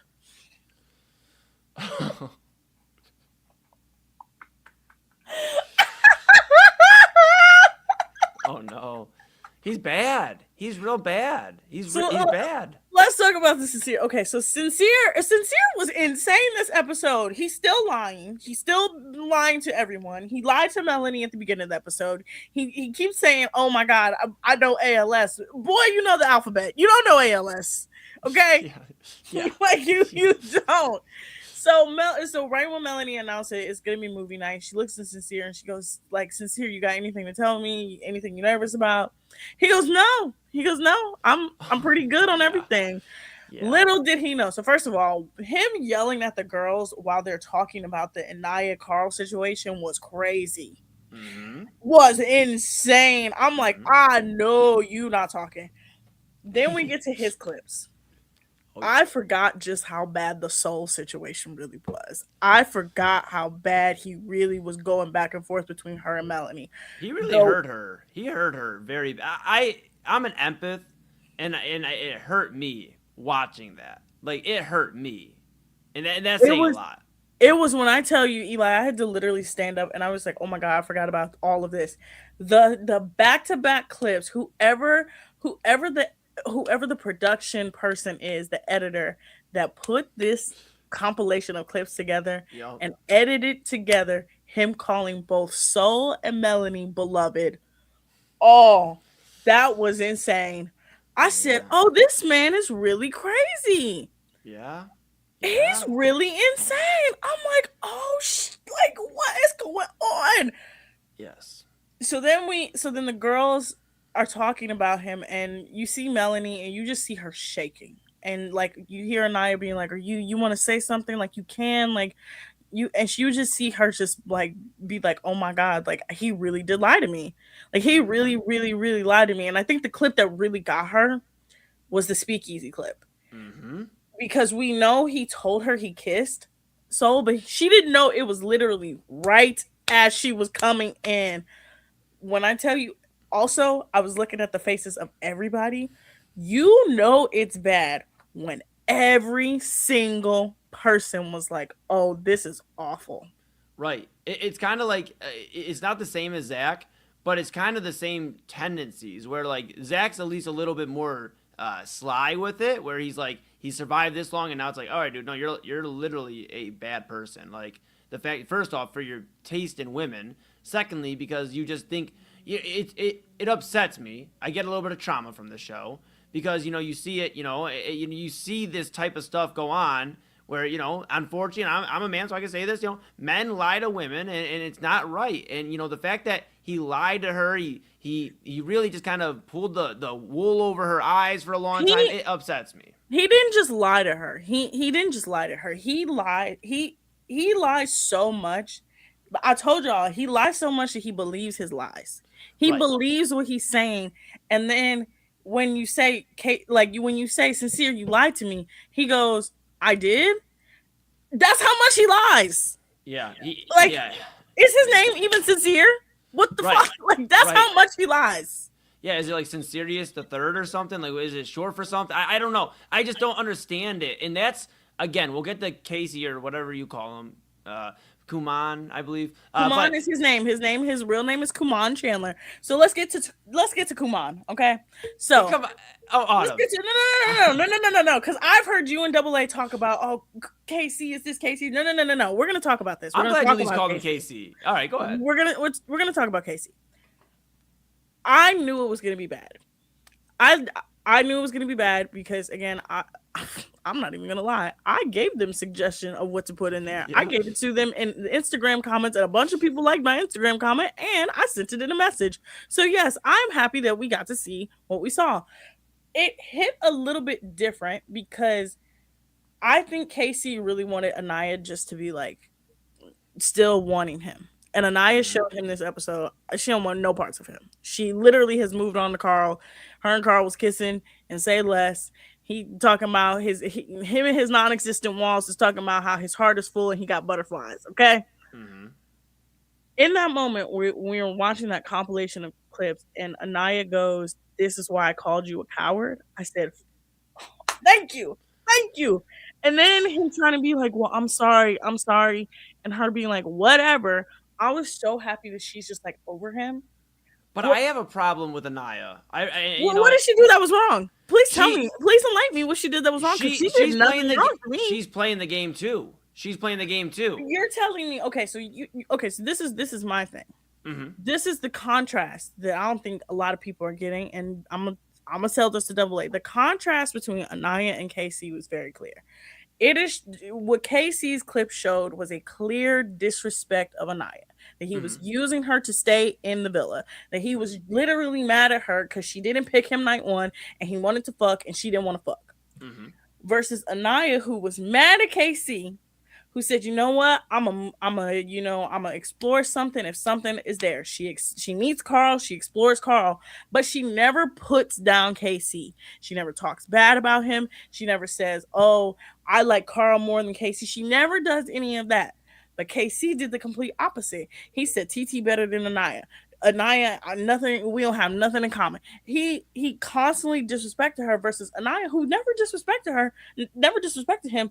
She just pursued someone who wanted to pursue her, and even then, she still picked KC. I get it, but she's playing the game, and again, I'm not saying all the faults on Anaya because Casey looks worse out of the two, but Anaya. She's doing stuff too, Autumn, is all I'm saying, because you've talked about it. I've learned from you, because you're a Love Island expert, that Absolutely. Some of the girls haven't explored Casa Amor before. They kind of like stayed kind of chill. And if Anaya really felt, even though she was frustrated with KC, that she wanted to rock with them, I would have rather seen her not explore Casa Amor. I'm going to be so honest. I would rather see her chill. This is the thing about Casa Amor. And this is the thing about why she even explored. Because KC, she saw the live feed during the heart rate challenge. If she didn't see the live feed during the heart rate challenge, she wouldn't have done none of that. She wouldn't have been interested in Carl. Them girls would not have explored a thing, which is not what Love Island is. You have to at least explore. So look, we saw it with Trinity. She tried to explore with Corey. It didn't work out. She went back to Bryce. We saw it with Kata. She tried to explore Che. Didn't work out. She went back to Zach. Melanie, she tried twice. It didn't work out. So it's not the name of the game of exploring, it's how you go about it. And that's the problem with KC. Nobody is mad that he explored. That's the name of the game. You're on Love Island. You're not in love until you're in love. Right. He just went about it in the most disrespectful way possible. But is that on him? Is that on him? Yes, that is on him. But is that on him or is that on TT? Because, again, let's not forget TT. She's become a major player in this game very quickly. And TT, she's the alpha. She is literally, Casey is basically her, Casey is her son. That's her child. That's her baby. I've seen them. Yeah. This is the thing about TT where it also makes me mad, because TT will talk to the boys and be like, "But y'all are telling me one thing and telling her another thing," and I'm like, "Yes, girl, finally." And then she's mad that the girls are constantly getting on him, and I'm like, "Girl, what are you doing?" I'm like, "You still don't get it," and I'm like, "She still didn't understand." And this is my problem with everybody that's been like, Anaya is the problem. I'm like, no, it's not it's not the fact that they both explored. It's Love Island. Everybody's going to explore. Mm-hmm. It's the fact that he constantly disrespected her. He called her a grandma. He said that she was a high school girl. He talked about her like she was a dog. It was disrespectful, but she never talked about him like that. I get it, but Autumn, again, I watched tonight, so that's why I'm like passionate. I'm jumping in here because I just think it's not KC this time. Again, hear me out. It's not. It's not. I'm gonna just say this. TT is terrible. I want her out the villa too. I want them all out. In fact, we haven't even gotten to Kenzie. Before we go to the break, let me get to Kenzie real quick because I'm gonna whack her too. Yeah. Girl, he literally is crying in your face, and you said, "Well, I didn't know he felt that way." What? What are you talking about? And then you're mad at Jen because she called you out and she said, honestly, if we weren't in Love Island, me and you would not be friends. And she's like, what do you mean we wouldn't be friends? If my friend moved the way that Kenzie moved, we would not be friends either. You are not going to sit in my face and make out with a guy that I like and then turn around and say, well, I didn't really like him. I just tested it to see if we had chemistry. Yeah, it was foul. There's a lot of foul play. Like, when I say Kenzie is just as bad as the boys, but she stands on it. That's the difference. Right. The boys don't stand on it. But that's what I disagree. I completely disagree. Because KC does stand on it. He just doesn't have to speak on it at this point anymore because TT speaks for him. So he doesn't have to. Like I said, that's her son. That is her son. But that's actually a blessing in disguise for KC because he's getting a little bit of the heat off week by week, a little bit, because TT's stepping up. She's speaking out towards the girls. She's saying, like, you guys, in the video clip, you know, she literally says, she goes, hey, like, you guys have this, like, double standard, basically, like, of how things are going. And I think she has a point. I do. And I think TT and KC, them being so open with it at this point, like, now that movie nights, you know, we're rocking into it. We have it tonight. This by the way, Eli, this is the first time I've ever watched Love Island, and it's been a 2-part movie night. Movie night is usually one night. Okay. Do you know how much we haven't seen for them to be like, this needs to be a 2-part episode, and next episode not only is a second parter, we won't even get a dumping. Right. They're gonna let us do for a little bit, but I just feel, I know we gotta go to break here in a minute. I just feel like because Casey has sat there and taken the heat, but he's known how to maneuver, and now TT with him. I think we've talked about it here where like a male audience now is starting to watch Love Island more and more. I feel like the male audience rocks with TT heavy. We've seen Tyrese Halliburton tweet it out, you know, Indiana Pacers guard. We've seen other people tweet it out. I think the alliance, the coupling of TT and KC is a dangerous alliance for the toxic people and the people that like reality shows for what sometimes they bring, which is the drama. And that's why I think they're a home run to get the finale. I just feel it. Feel it. They will, after tonight, I'm going to just tell you right now. Like I said, after tonight, it's a Islanders dumping, right? So the Islanders choose. There is no way in hell that these two are going to touch in the final. Because even if they get even if they somehow, some way get past the Islanders dumping, then it's America's turn. TT and KC will not be seeing. I disagree. I so disagree. I think they're getting rid of. I'm going to just tell you right now. I will illegally vote on Love Island's apps as many times as I possibly can, so he don't touch that damn money. When we come back from the go ahead. When we come back from the break, we're gonna talk about our predictions for next episode of movie night, because again, a 2-part movie night is crazy. And then we're gonna share our dating horror stories, because I have a lot, and I know you have a lot, and like I'm excited to talk about it because this is my favorite part to talk about, is how terrible the dating world is in 2026. But you guys are watching us spiral here on the Daily Spiral on InsideEdge Network. Key On Sports is the leader in Ohio high school athletic coverage in written, print, and video streaming. From the latest news and results and written content to the high school football game of the week every Friday, Key On Sports has you covered. The vision of 15-time published author Vince McKee has become the most trusted site in Ohio high school athletic news. From podcasts to player profiles, Key On Sports is your one-stop for all of it. Visit them today at keyonsports.com or on YouTube at Key On Sports. Check out their socials on Twitter and Facebook as well. Clean energy, bold flavors, and no jitters. See why people won't shut up about Dubby. Clean energy, no jitters or crash. Whether you're starting your workday or getting ready to exercise, Dubby Energy helps you lock in and focus. With over 15 flavors to choose from, you can't miss. Order Dubby Energy right now by using the QR code on your screen and use the promo code InsideEdge10 to receive 10% off your order. Dubby Energy, your energy-focused sponsor of the Inside Edge Network, Cleveland's digital leader. Discover our collection of body mists made with clean, minimal ingredients. Handcrafted with natural essential oils and clean ingredients, they offer a natural alternative to synthetic fragrances. Perfect for sensitive skin and those seeking clean, mindful self-care, and the perfect gift for you or your special someone. Courtesy of Alley Rose Fragrances. First-time customers, use that promo code InsideEdge20 to receive 20% off your order. AlleyRoseFragrances.com, a proud sponsor of the Inside Edge Network, Cleveland's digital leader. Whether searching for a baseball autographed by your favorite World Series slugger, a signed football by an iconic Hall of Famer, or the jersey of a world-famous soccer star, you've come to the right place. Here at SportsMemorabilia.com, the web's leading source of authentic sports memorabilia, you'll find more than 500,000 authentic products from nearly every professional sports league, team, and players. Not only will you find your next prized sports possession with ease thanks to superb customer service and tremendous site experience, you'll have the satisfaction and peace of mind that every product listed comes complete with a certificate of authenticity and is fully backed by the SportsMemorabilia.com lifetime authenticity guarantee. Go to SportsMemorabilia.com by using the QR code on your screen right now.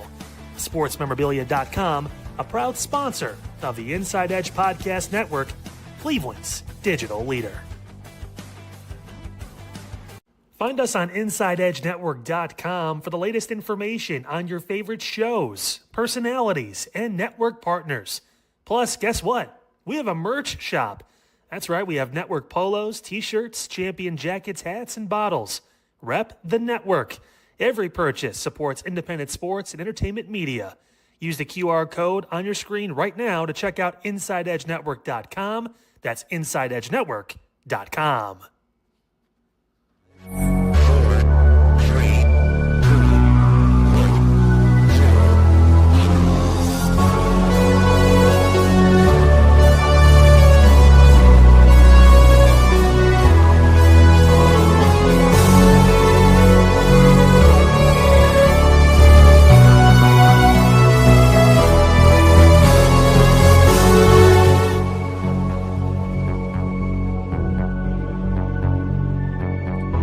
Welcome back. Woo, it's almost 200 of you in here, which is crazy. Woo. I'm gonna just say this. This has been the craziest week. 2 weeks, okay? Double A, I'm gonna get to you. I already told you. You somehow, some way getting back on the KC bandwagon is crazy. But I'll get to you later, all right? Yeah. He is chiming in, just so everybody knows. He is chiming in. I'll get to you later. There's no way in hell you watch this episode and you're on KC and the damn PT. I am side. too, what the though. hell is wrong with y'all? What the hell is wrong with the two of you? And like I told y'all before, there is no way in hell you should be on either of their sides. So once again, I've never seen this happen. This is the first in Love Island history. I knew they were going to end it on a cliffhanger. I thought the cliffhanger was going to be one of the girls crying. The next episode is going to be the fallout, and everybody's going to be emotional, and Ariana's going to come in on Thursday, and we're going to have a challenge, and that's going to be a dumping, right? Mm-hmm. Nope. I realized as I was watching it, as I was looking at my little bar where it was getting close to the end, I was like, we haven't seen Kenzie yet. I'm like, we haven't seen Corbin yet.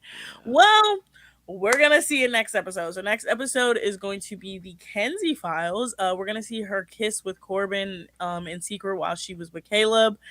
And we're going to see Dylan kind of confront her a little bit because, again, y'all, Dylan cried tonight. That was something. I'm sorry. I'm going to say this, y'all. I kind of got the ick a little bit. I was like, ugh. Like, ugh. Yeah. Ugh. That's not a great look. I was like, ugh. But Gall also is just disrespectful. Like, I just want him gone. And the ladies that run his coffee shop have been literally roasting him online all day. Yeah. They're literally giving away free coffee to any woman named Jen. Oh. Yeah. And they have made it very clear that coffee shop is run and managed by women. He just owns it. But yeah, what is your prediction for movie night part 2? Do you think we will get a fallout of what happened after movie night, or do you think it'll just be a full movie night episode and no dumping? No, I think they got to dump somebody after movie night. I think they got to get rid of somebody. And I think this is the end of the road for Sincere. I do. I think Sincere's gone. That's why I think Casey and TT are cool. I think they're going to get rid of Sincere. I think they're just tired of him lying and then lying about his lies and then getting confused about what lie he told this time or that time and bouncing around. I just think the gig's up. The gig's up for Sincere. I think he's in trouble. And I think that's why he and Zach are the next two to go. I truly do. I think Sincere will be the Islander vote, and then America's vote's going to be Zach. Because Zach's been tied to already somebody that's not good early on, and now the way it's been exposed to him, and now see the reaction, I think those are the next two to go. I think that's what I predict. My prediction will be, of course, we're going to see all of the Kenzie, Caleb, Corbin of it all. We're going to see Corbin and his GPT ass talk about the girls and that whole comment about them being high school girls and the Casa girls. They're going to get on his ass. And then, of course, we know that the Sincere tapes are part 2.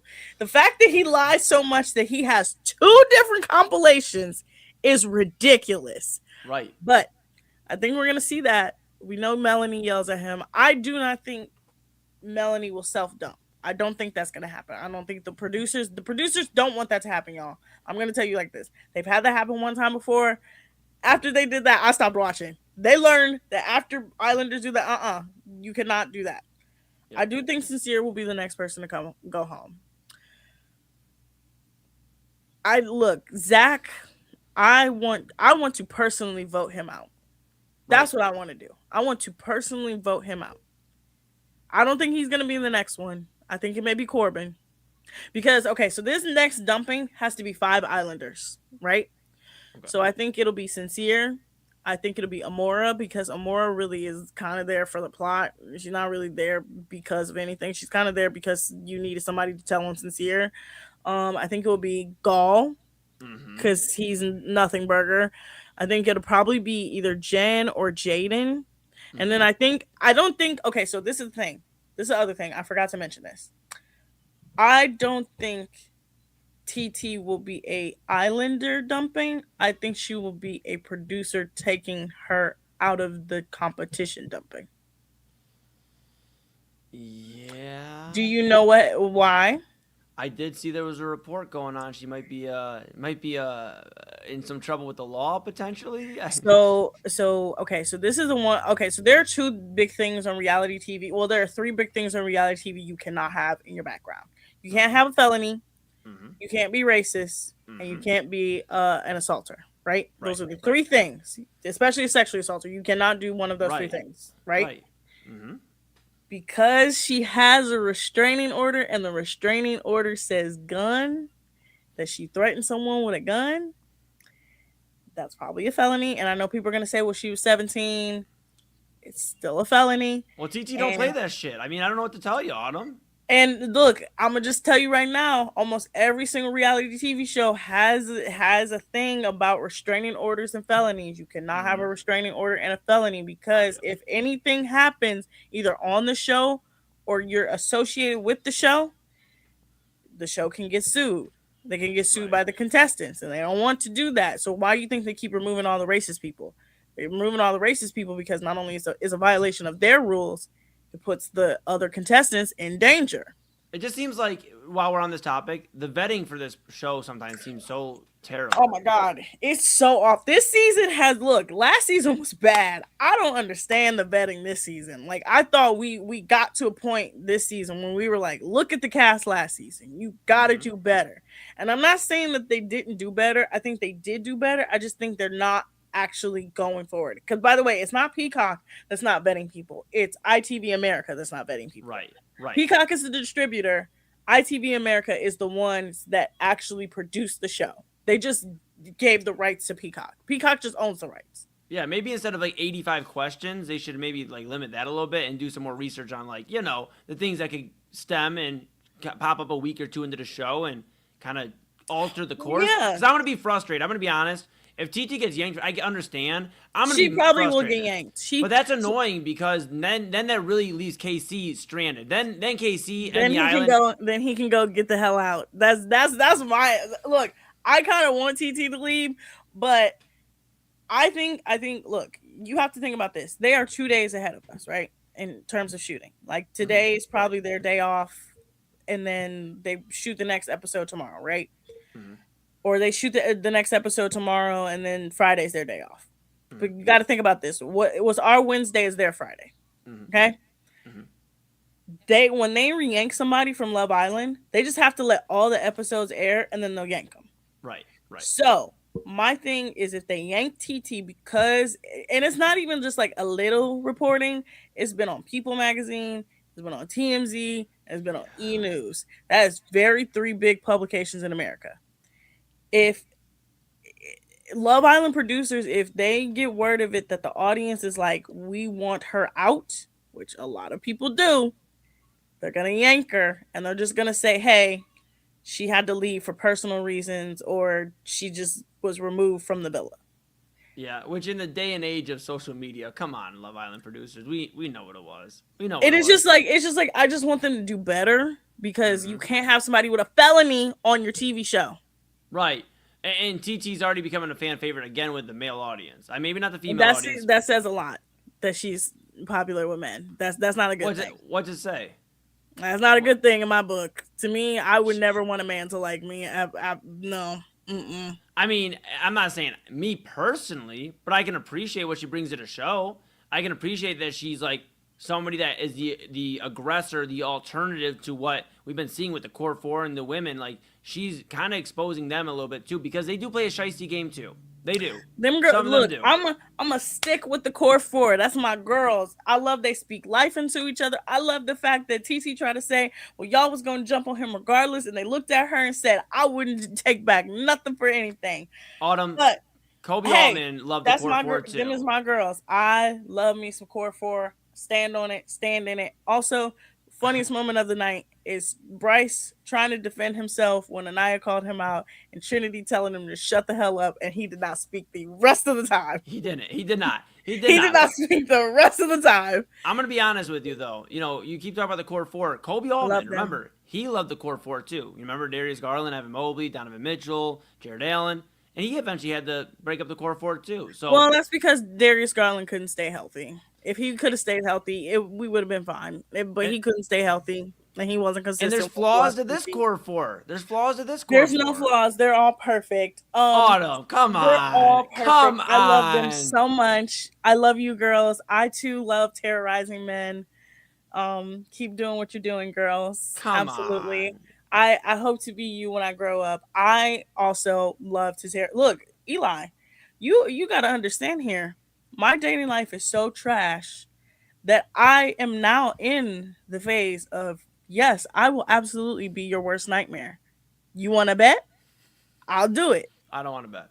No. Nobody bet Autumn. She's serious. Speaking of trash dating lives, Eli, I told you last night, we got to bring 2 bad dating stories. One that's so ridiculous that you're like, I can't believe this actually happened. And one that's like, oh, this is kind of tame. Yeah.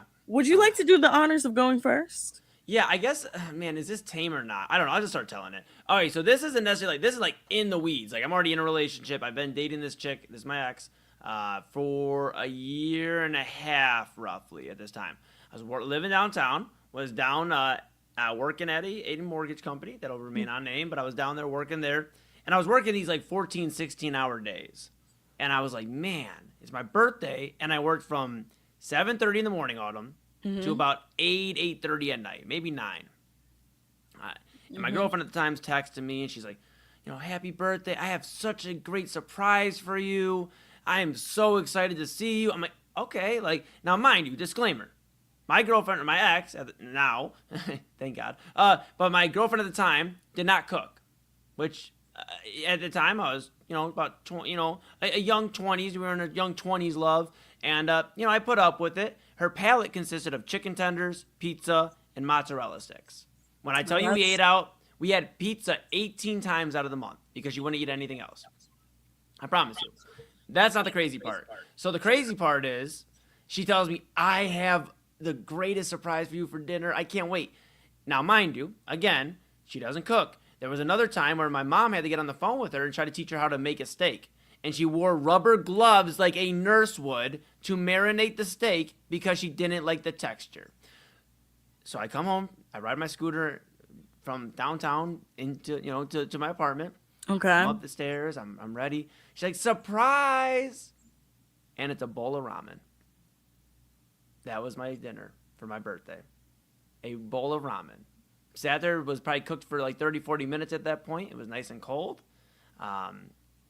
Very sobering. That's one of many instances, I would say. I mean, this is the same chick that ran into a scooter, or took a scooter. You know those big planters like downtown, like she dented it. She literally dented it, ran into it, and said her hair got in her face and she didn't know where to go. I was like, Doug, are you serious? So yeah, I thank God I'm out of that relationship. About 4 years now, and yeah, that is part of my like trauma of the dating game. Is like, I've been there, done that. This is the same chick that lied to me about being pregnant. So would you like to follow that one up? Yeah, I got something way worse. Way worse. On my birthday 2 years ago, I found out that the guy I lost my virginity to was a rapist. Holy shit. Holy shit. Holy shit. I'm so I'm sorry. gonna drop off the screen. You win. Holy I'm so shit. sorry. Okay, so I'm gonna tell you. I'm gonna tell you how this happened. I could not. I don't understand how. Okay, so I'm gonna tell you how I found out. Okay, so I was being nosy, right? So if you don't know, on Facebook there are these pages called "Are We Dating the Same Guy?"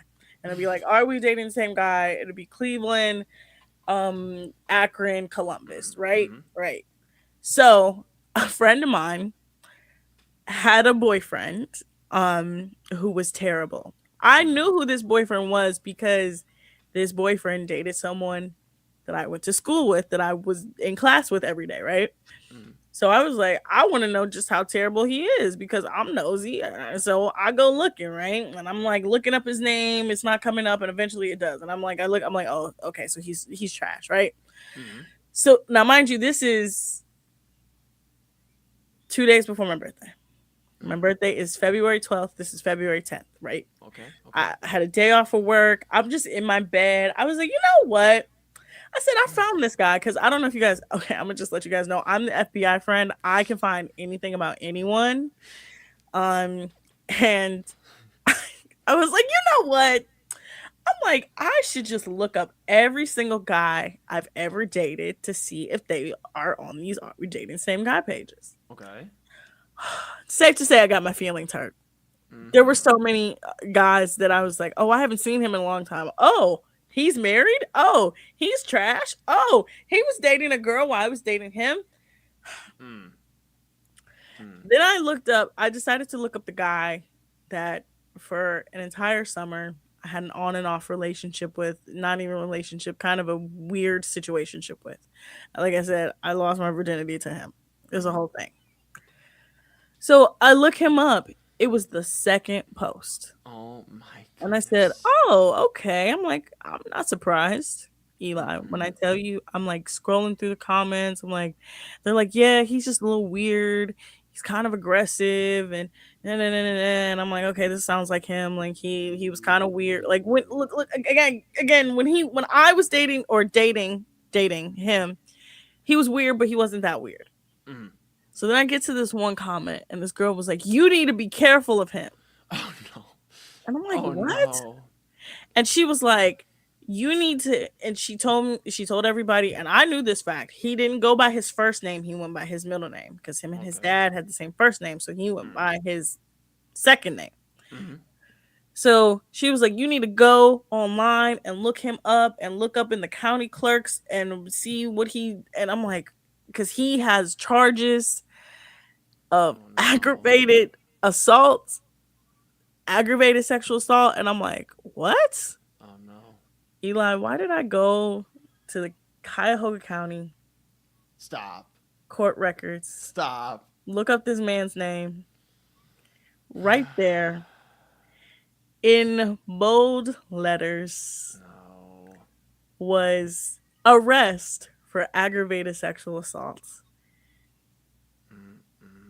He pleaded no contest. and he got this is where I was like, oh my God, this is terrible. This is awful. He got counseling. That's great. That's crazy. Okay, dang, I should have known. No. It gets worse. It gets worse. I'm gonna tell you how it gets worse. And this is not even like, again, I'm telling y'all, this is not even the worst dating story. This is not even the worst one. Real quick, I should have I should have known yesterday when I challenged you to a story off that I was screwed. Like I'm coming in here with this is the most tame one, I'm telling you, because the one I'll tell after this is even stupider. Okay. So I started looking at the dates. I'm like, this is interesting. I was like, I remember when I was talking to him, there was this one night where his phone just didn't move for an entire day. It was in this one space in this one city, the city that it said he was arrested in. I put 2 and 2 together because then he came on Snapchat. He was fully fresh shaved, taking a picture. I said, he got arrested. He sat in jail for an entire day. He came on Snapchat and took a picture of himself like nothing had happened.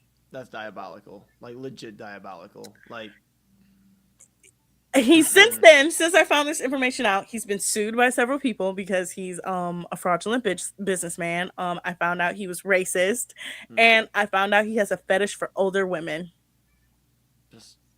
Okay, you already you top that's a lot. Again, y'all, that's not even the worst one. See, mine are like more so like, haha, Eli. Like, I mean, like, I'm not gonna lie, my ex was crazy as hell. I got way more stories. Well, somebody pretending to be pregnant is a little nuts.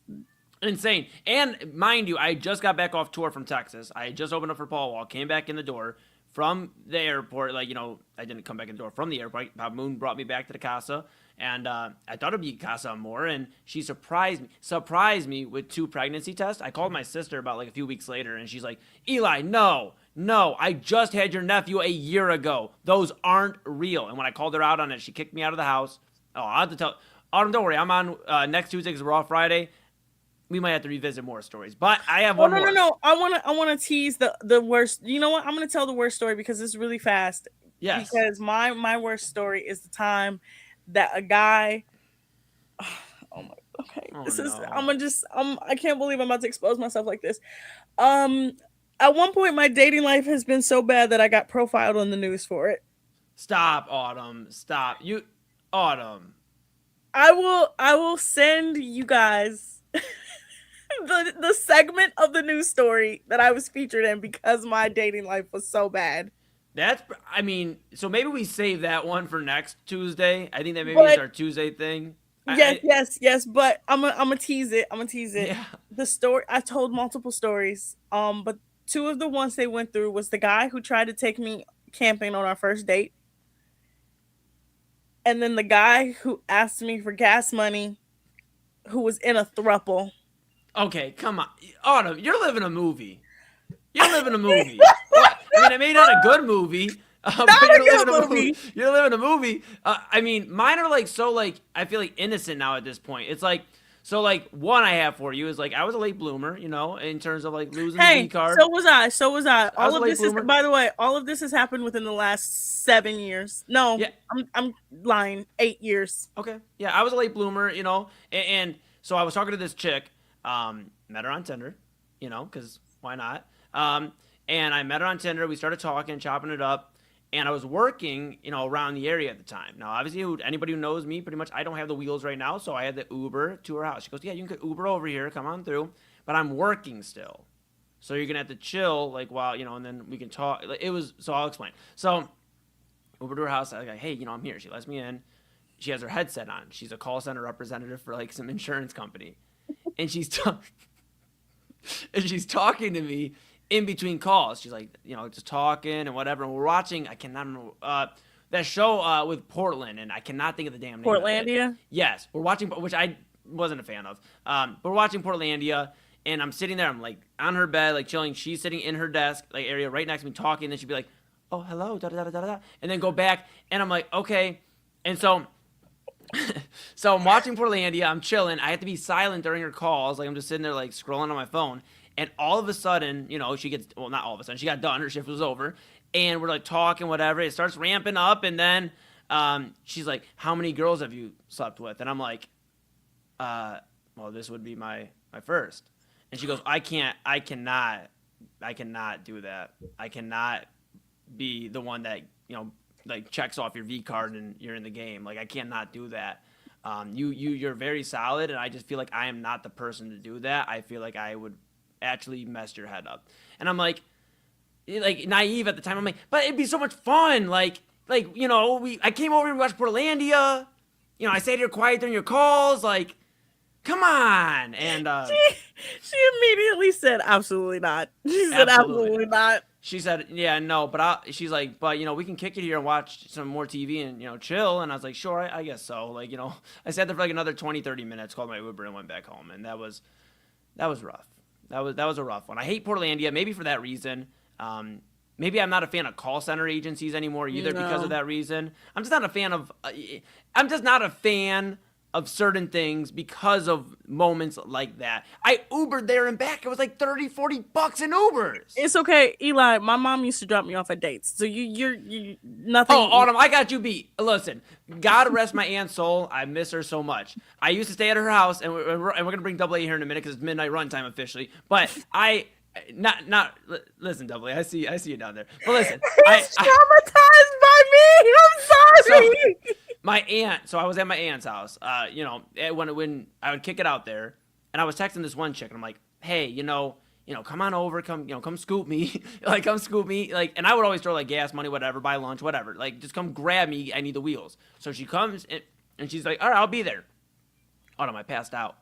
I fell asleep. My aunt, God, I miss her so much. She goes, Eli, she was like a second mom, and she goes, Eli, this sweet girl's out there and she's waiting for you. She said, are you still coming out? And when I tell you I had to get ready within 2-3 minutes, throw some smell goods on, make sure the hair was right. I walked out there. I still got after the date. But the fact that she had a full-fledged conversation with my aunt is meeting everybody while I'm passed out, slumped. There's a lot more I have. Those are just two of my favorite. Like I said, mine are hee, that was a funny time, a little traumatizing, but not too bad. Yours are tonight on the 11 news. That's your stuff. It's okay. I'll leave you with a funny one. I promise. Okay. I'll leave you with a funny one. Double A looks so traumatized out there. I'll leave you with a funny one. I once dated, and dated is very relative, a guy, and I woke up with a shiner one day and I was like, what happened? I was like, what? Shit. What's going on? I forgot that I was in his bed and he elbowed me by accident and I had to tell everybody. I was like, I just ran into stuff because I didn't want anybody to know I was dating him because he was much older than me. And I had a shiner for about a 2-week period. It was very, look, I told y'all. I got so many good ones that are coming to mind now too. The time when I was texting a chick, we were linking up, for a couple months, a situationship, and then she went on vacation and didn't bring her phone with her on vacation, so she would text me when she got back. Let's say things were a little awkward when she got back. No, look, honestly, I told you, look, when I hit not puberty, when I went to college, my last few years, I did some crazy stuff. I once dated a guy who was dating my friend's roommate to get back at my, okay, look, I dated a guy whose friend was dating my roommate, and I dated him on purpose to get back at his roommate for my friend. I can respect that, Autumn. I can't even be mad. And then I started liking him, and it got real weird. Yeah, that's the part where we didn't want that to happen. Yeah, and then all my friends, because one night he was sick and he came over and stayed over, and then all my friends were like, "Girl, that's your boyfriend," and I'm like, "He's not my boyfriend." Then he just came and stayed over your apartment and didn't do anything, and you guys just fell asleep together. I'm like, "Yeah." They're like, "Girl, that's your boyfriend." So I understand your trauma. My trauma is more so I just don't trust women, unfortunately. Don't get me wrong, I got a lot of I don't trust men either. Look, I told you, Eli, sure. the first one I told tonight, that's just scratching the surface. That's not even. Let's make this our Tuesday thing. Because Double A knows one of the stories. He knows one of the stories. Okay. A story that I hinted at last night, but I was told I could never tell on air. him in here. Bring him in here. Bring him in here. Sure Bring him in can. here. Bring him in here. I I was told I could never tell that story on air. No, please And don't. It would be Please. such a good No. story, Double A. No, don't. No. Autumn, as much This as is I like love- the craziest lead-in I've ever had. I just want to point that out. This is. I have no clue how to follow this up at all. I'm so sorry for trauma dumping on you, Eli. I'm so sorry. No, Autumn, honestly, I think this made our friendship a lot stronger because I think we can now I can be like, Autumn, is this like a bad vibe from this chick I'm like talking to for like a week or two? Like, is this a bad vibe? Should I even continue? And I would tell you no. Yeah, I'm gonna just so, look. yeah. Look, Double A. The day you give me permission to tell that story, I'm telling it. All my friends know this story. I'm you well only aware. recently learned this story. I'm And- well aware. And And Eli, no. oh my God, Eli! The day I get to tell you this story is going to be amazing. okay. It is one of the most famous stories amongst my friend group that I have told. Oh no. It is Okay. when I say it is stuff of legend. It is stuff of legend. It is so legendary that every time I see certain people, they ask me about the person involved in the story. Wow. I'm not gonna lie, Double A. I love the Daily Spiral. I love it. You so love much. this show? Also, love this show. Double A, I'm gonna tell you something very interesting. Eli, you won't get it until later when I tell you the story. Okay. He still looks at my Snapchats. That's good. That's good. People want to know what's going on. He still looks at my Snapchats and he still messages me. What's happening? What people want to know. Yeah, what's happening? What's happening is crazy. You and I both know It's crazy. that the fact that he's still messaging me and still No. looking at my Snapchats is incredibly inappropriate.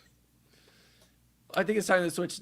Autumn, would you like to say goodbye to your Daily Spiral? I know you're staying Yes, on, but yes, officially yes. you're gonna enter the midnight run in Yes, studios. yes. I By mean, the I way- thought my car breaking down on homecoming night, and I had my date and then her friends in the car, and we couldn't go to the movies because it got broke down on 480. I thought that was bad. Maybe it is. No. Have you ever That's tried nothing. Have you ever tried to match your prom date's color and they gave you the wrong color, but they had a separate date and they had the right color on and you rode backseat to your own prom? Hold on, that's next week. I'll tell you. Oh my God, I can't believe I have to send you guys this news story. Oh my God, why do I keep doing this to myself? They literally make fun of me for it after work. Oh my God, why do I keep doing this to myself?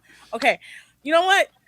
I'm gonna just send it to you guys right now. It is a full news article and profile that was done on my dating life. Okay, but let's make the transition over. Thank you guys for watching the Daily Spiral. Tomorrow, we will be on with Chad. Chad will be my host. I will talk to Chad about movie I night don't think as he'll well. have that many crazy Chad, stories. Chad, He's- if you're he's watching married, this, okay? man, Oh, no. I'm so sorry that you have had to hear so many traumatic things about my dating life.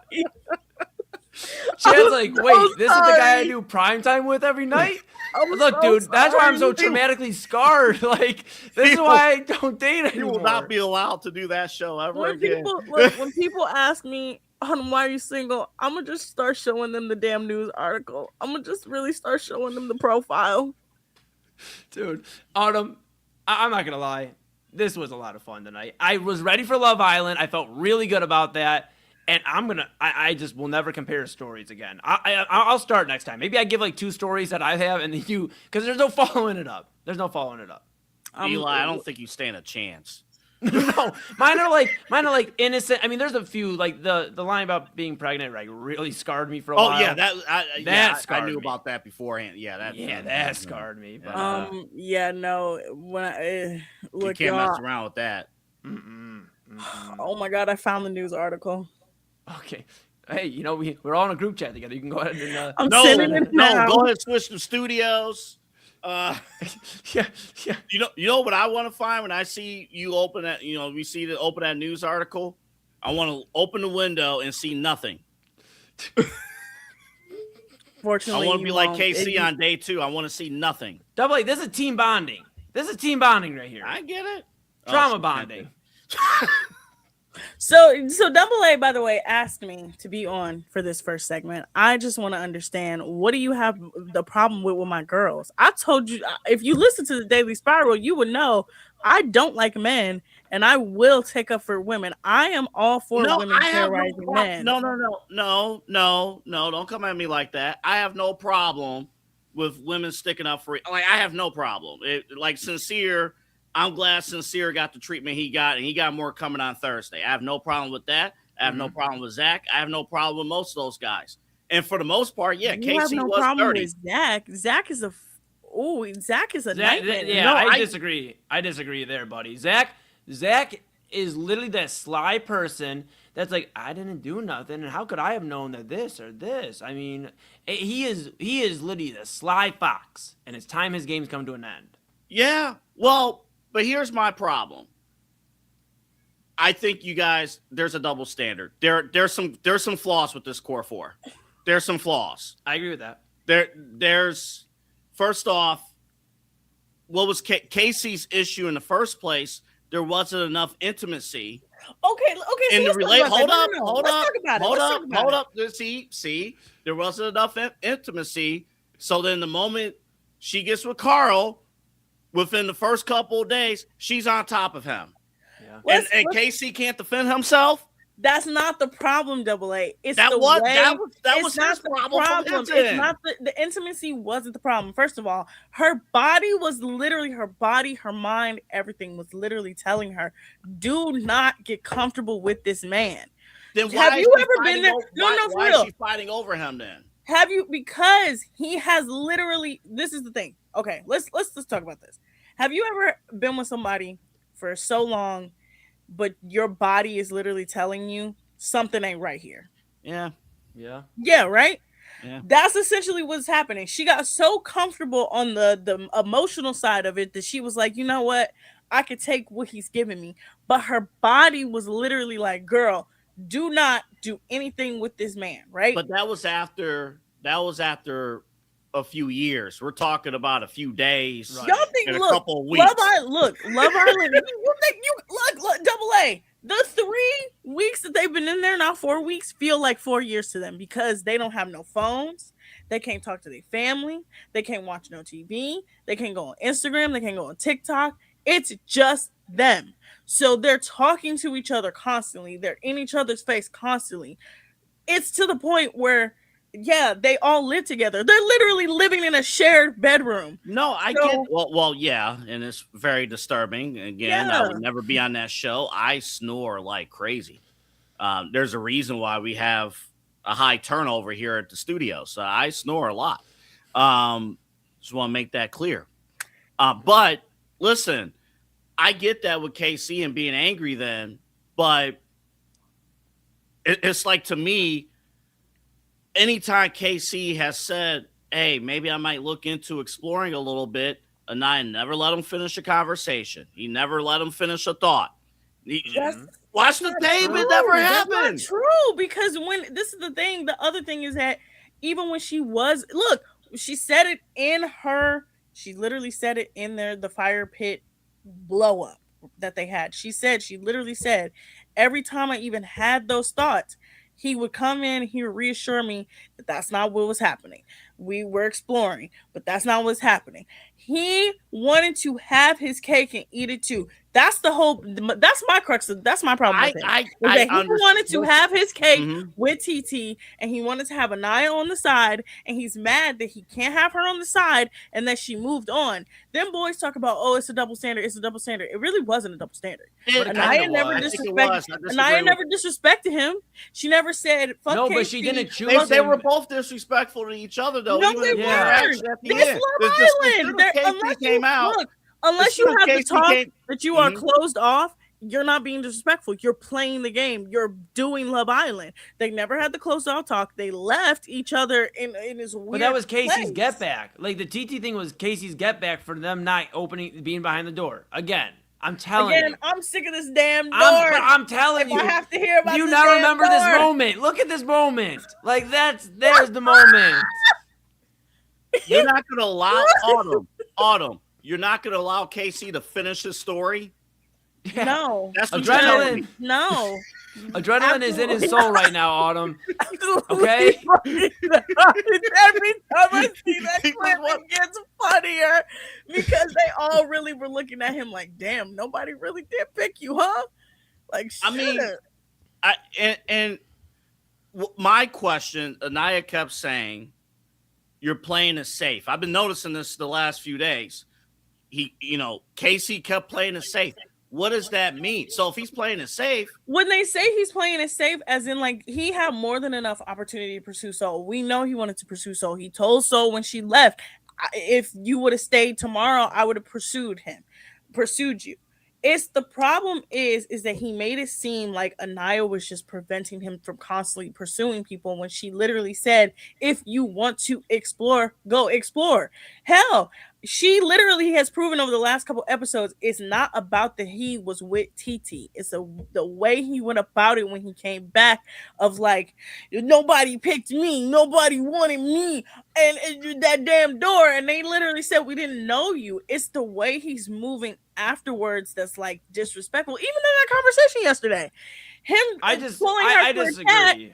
Him pulling for her for a chat and then saying, you go first, sir, you pull me for the chat.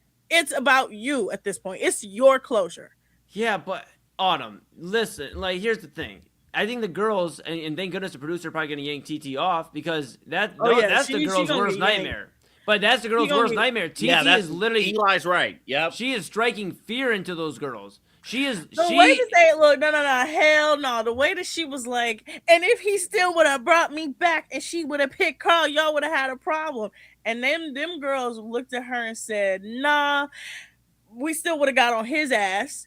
But it's the approach. It's not the fact that he did it. Nobody cares that he did it. It's Love Island. Apparently they do. Like, they're still talking about this thing later.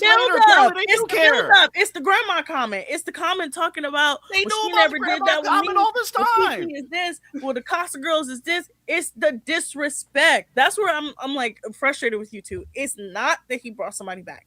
I could care less. I actually thought Anaya should have been done with him a couple weeks ago, but it's the fact that he has done it so disrespectfully. And even tonight, she was like, this is why I called you a coward, because you're disrespectful. He's disrespectful.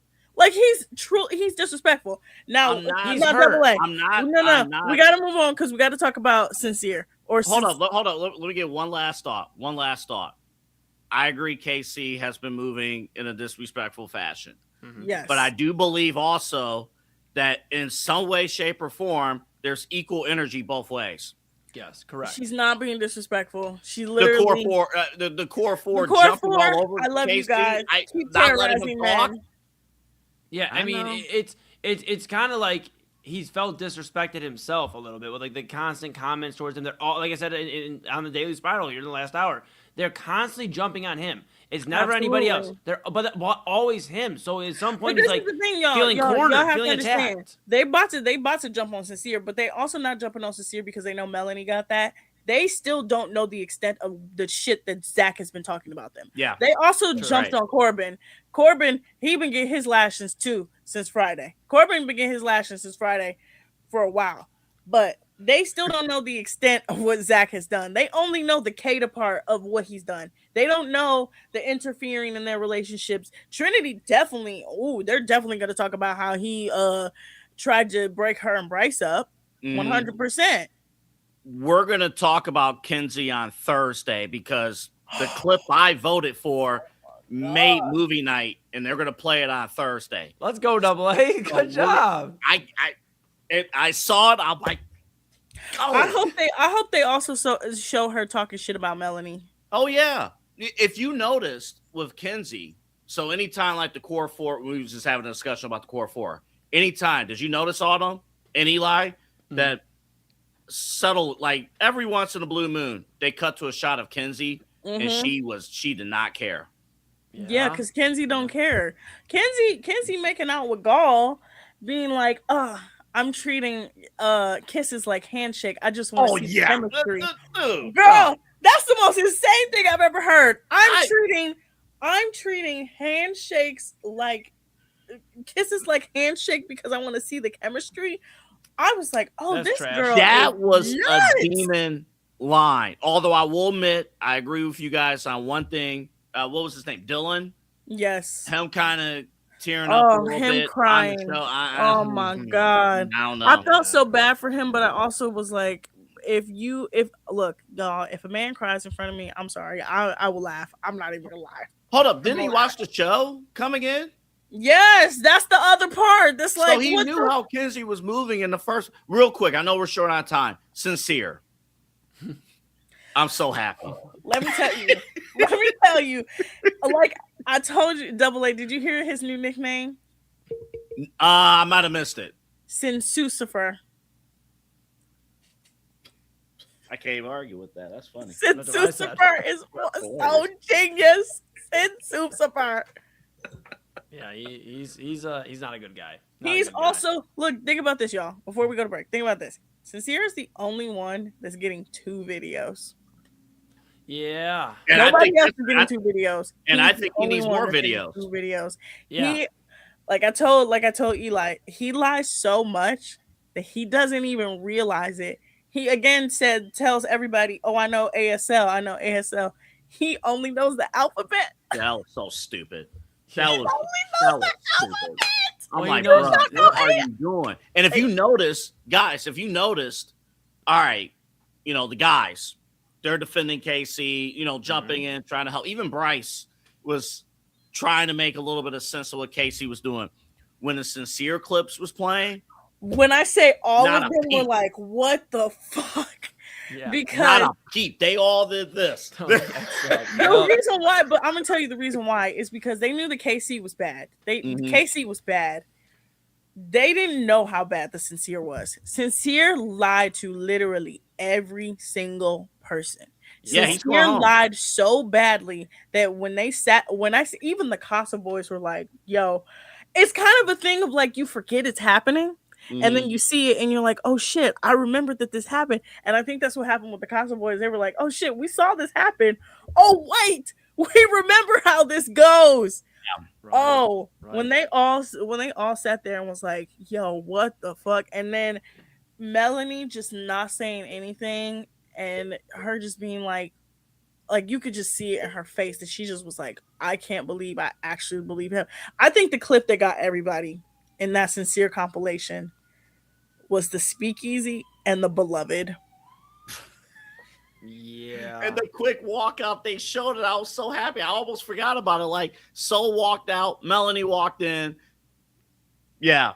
He was trying to play it off. He was just trying to play it off. He's going home.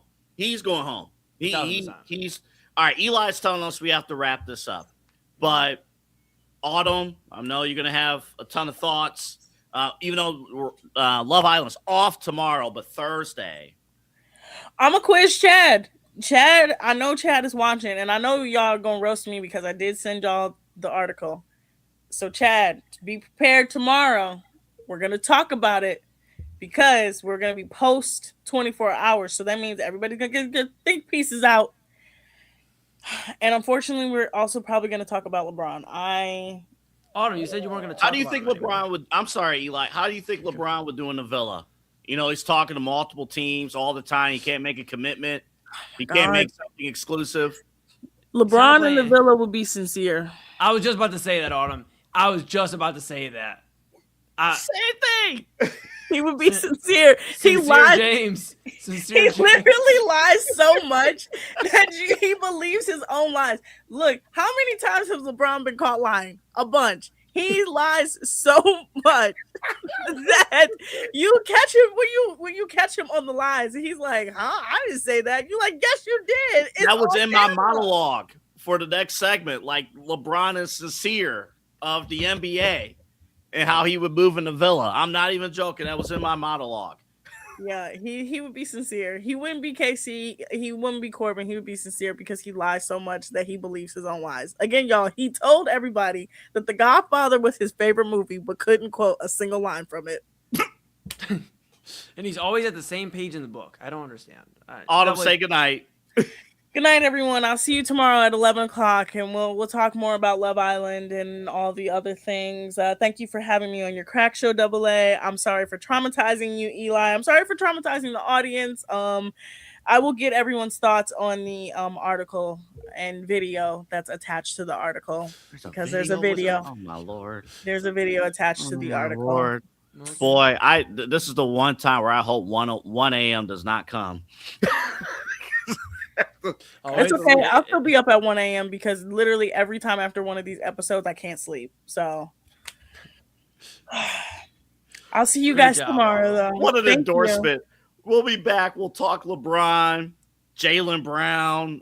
Wendy, he was on Crack 2 talking about this scenario, but we'll talk about it as free agency season is underway in the NBA. We'll be back with Midnight Run right after this.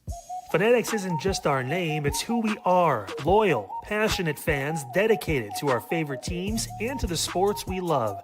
That's why we're honored to be able to offer fans the world's largest collection of official sports apparel and sports jerseys from all leagues, teams, and players you love. We feature a wide selection of gear from every league, including the NFL, MLB, NBA, NHL, and NCAA merchandise, which allows us to serve fans of football, baseball, hockey, basketball, lacrosse, soccer, golf, and, well, everything else that gets your heart pumping. Go to fanatics.com by using the QR code on your screen right now to celebrate your teams. That's fanatics.com, a proud sponsor of the Inside Edge Network, Cleveland's digital leader.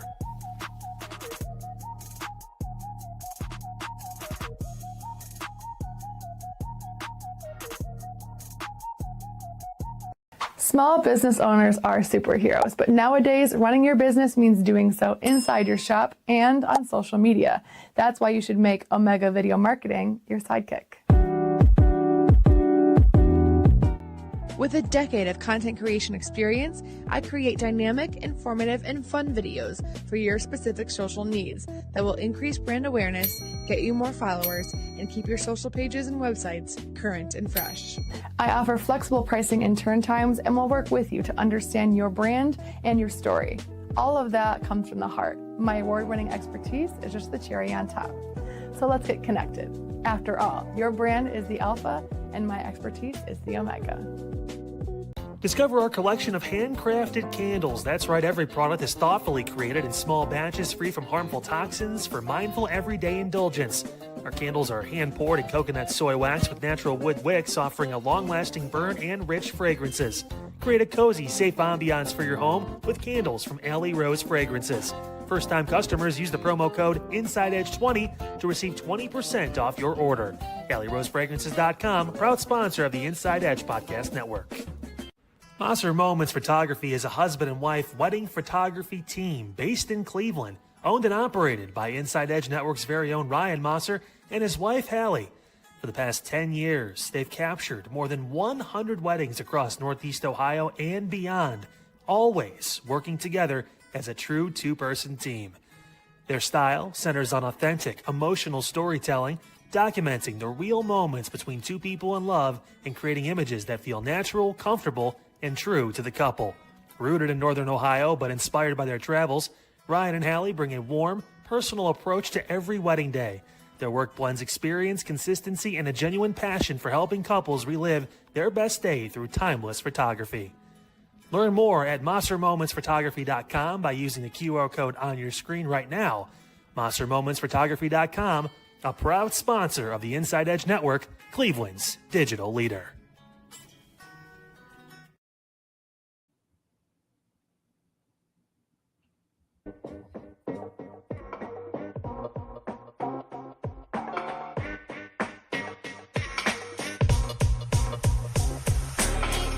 This is Midnight Run on the Inside Edge Network.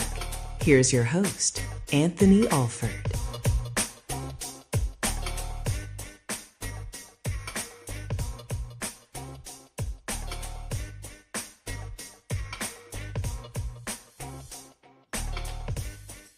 All right, welcome to the show, everybody. Welcome back to Midnight Run here on the Inside Edge Network. Remember to like and subscribe at Inside Edge Net across all of our social media platforms, including X or Twitter and YouTube. We are there. If you're watching us on YouTube, make sure you hit the notification bell underneath this video. You get all of our alerts and those things. Also, we have a Roku app, Inside Edge Network. Just search for Inside Edge Network on your Roku device if you have one. You can watch us from the comfort of your couch, like I watch our other programs here on the Inside Edge Network, and also InsideEdgeNetwork.com. Boy, one of the craziest lead-ins I've ever had in my broadcasting career just happened. How do you professionally follow that up? And yes, I normally don't go sleeveless on this show, but as my guy Kyle Cornell said, it's an oven out there, and it's 12:30 at night. It's an oven outside. So yeah, hey, it is July 1st. Welcome on in. And on this July 1st, the NBA free agency period is underway, where teams can talk with free agents. I believe they can't actually sign until a week from now, but the word is out. LeBron James actually was reported earlier, then LeBron confirmed that he will not be continuing with the Los Angeles Lakers, and his team is pursuing options for the upcoming season. Of course, LeBron is the sincere of the NBA. Told you it was in the monologue. Told you. But, yesterday, listen, I'm so glad. If you watched the show yet last night, I put it on the table. I'm like, look, I don't want LeBron to go to the Golden State Warriors. It can't happen. It cannot happen. I'm not talking about from an X's and O's standpoint. I'm not talking about, there's a possibility. It's very well a possibility he could be with the Golden State Warriors. I just don't want it. I can't. I don't want to see him in that uniform. I don't care if he goes anywhere else. Anywhere else. I'll even eat if it's not rumored that he's going to Boston or New York. It would suck as a Cavs fan from a competitive standpoint. But okay, fine, whatever. We talked yesterday. Golden State cannot happen. It's like you celebrated 10 years of an NBA championship with the Cavaliers. To put on that uniform is just foul. I don't know. I can't do it. But I'm glad I did not shove that emotion away. We got it out, myself and Eli. We got it out of our systems. I'm good. Okay, I'm good. I may still be angry if it happens, but at least it's not hidden, okay? But some interesting news came down today. Of course, with the world turns with LeBron James, and I didn't realize this until Autumn laid out the timeline, that, this talking about where LeBron's going to go, this has been at least a 16-year thing. Starting with the summer of 2010. Going so far back, myself and our own TK Dandridge, we did a web show on YouTube way back when LeBron had the decision and joined the Miami Heat. Did not know that a young 13-year-old Donovan Mitchell was one of the children in that room when the decision was made. So he got firsthand experience what LeBron James ate for breakfast the morning he decided to take his talents to South Beach. How about that? I forgot what his answer was. Actually, for the pillar of this show, his answer is actually pretty important. I don't know if it was Frosted Flakes. I think it was Frosted Flakes. But an interesting nugget came down for Brian Windhurst on ESPN's NBA Today, because he wasn't just talking about what's next for LeBron. He also mentioned this guy who Boston has been unable to trade away so far. Take a look. I just want to say that, the league changed this afternoon. Yeah. With LeBron coming on the market, and not only that, but basically announcing that he's available to just about everybody. And so start your engines on how you're going to retrofit. That is a curveball that affected the whole market. So now let's talk about Jaylen Brown. Jaylen Brown has not found a home. The Celtics have not found a home. After they tried to send him to Milwaukee for Giannis Antetokounmpo over the last week, they have talked to a number of other teams. They have failed to get traction on a deal. Cleveland Cavaliers learned today that LeBron James will be willing to play for less than his market value salary. That changed everything. So how does Cleveland get LeBron James' attention? Do they show him their beautiful brand new practice facility they're building? It is awesome. I saw it this week in Cleveland. But that is not going to impress him. What's going to impress him is what they do something with their roster. So what can the Cavs do? James Harden opted out yesterday. He, from what I understand, is willing to partner with the Cavs to figure out a way how to improve the roster. Jaylen Brown is out there. Can the Cavs make a move for Jaylen Brown, then come to LeBron and say, how do you feel about us now? That's the type of move that you're going to do to get LeBron James' attention. That's courtesy of ESPN earlier today. Brian Windhurst just floating it out there. Just boom. Jaylen Brown, could it work with the Cavaliers? Now, at first glance, first thought, you may say, you know what? You trade Donovan Mitchell for Jaylen Brown? Yeah. We all know that's not happening. we all know. But if Boston's having a conversation with us here in Cleveland, we're based here in Cleveland, ladies and gentlemen. If they're having a conversation with us here in Cleveland, we can sell them on Donovan Mitchell. They're not taking it. You know who they want. And his first name starts with an E. His last name starts with an M. And it's Evan Mobley. And listen, I know Evan Mobley has not elevated himself to Giannis level. I get that. I still think there's a lot there with Evan Mobley if he's featured in the offense. If your offense becomes front court dependent and he has the basketball, yeah, you could do something, with Evan Mobley. And I think his game would elevate to that point. And if Evan Mobley's on another team and his next team is heavily featuring Evan Mobley in those situations, you're going to see a big jump out of Evan Mobley. And you're going to say to yourself this time next year, man, we should have given up on Evan Mobley. But that's not the point of this conversation. Let me introduce to you what the starting five would be if you went after Jaylen Brown. And again, I don't hate, winning player, championship DNA. We need somebody with championship DNA, somebody with heart, when things get tough, somebody with mental toughness. And we do need those things. But the lineup would be James Harden. By the way, shout out to James Harden, and I'm working with the Cavaliers. Hey, be a good guy. But here's the lineup. Starting five. James Harden, Donovan Mitchell, Jaylen Brown, LeBron James, Jared Allen. That's a killer lineup. If there were 4 basketballs and 4 basketball hoops on the floor.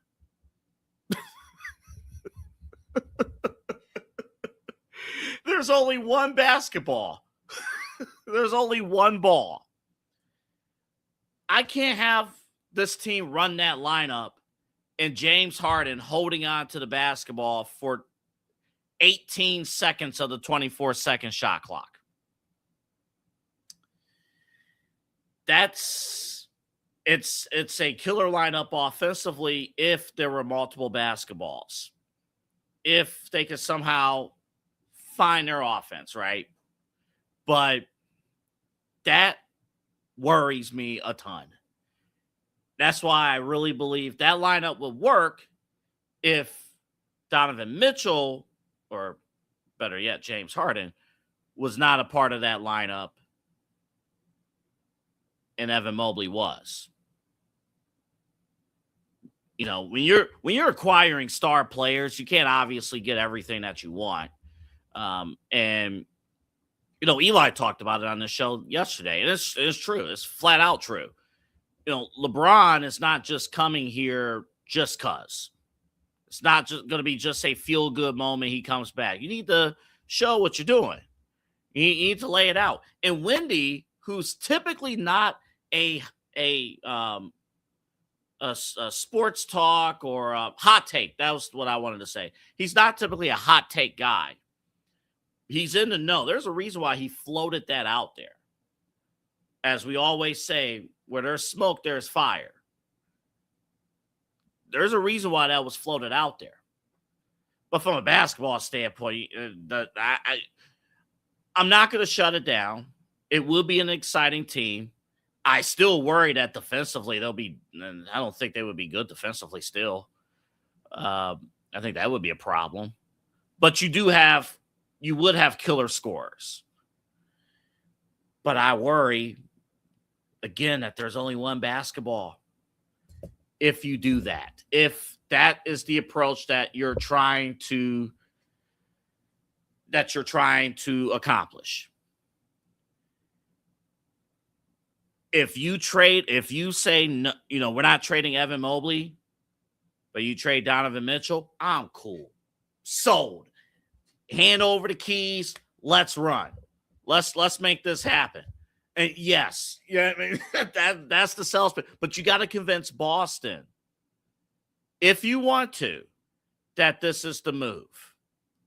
If you're calling the shots and you want Jaylen Brown, you got to negotiate with Boston and say, this is the move.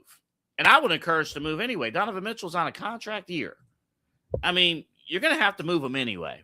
And you don't want a situation where he goes somewhere else and you get nothing in return. And I don't think his body can hold up long-term anyway. I don't think it can. It hasn't in the last several years going deep in the playoffs. Again, great community ambassador. And people are like, I hear comments and stuff. Double A, you hate Donovan Mitchell. I don't hate Donovan Mitchell. I love Donovan Mitchell as a person.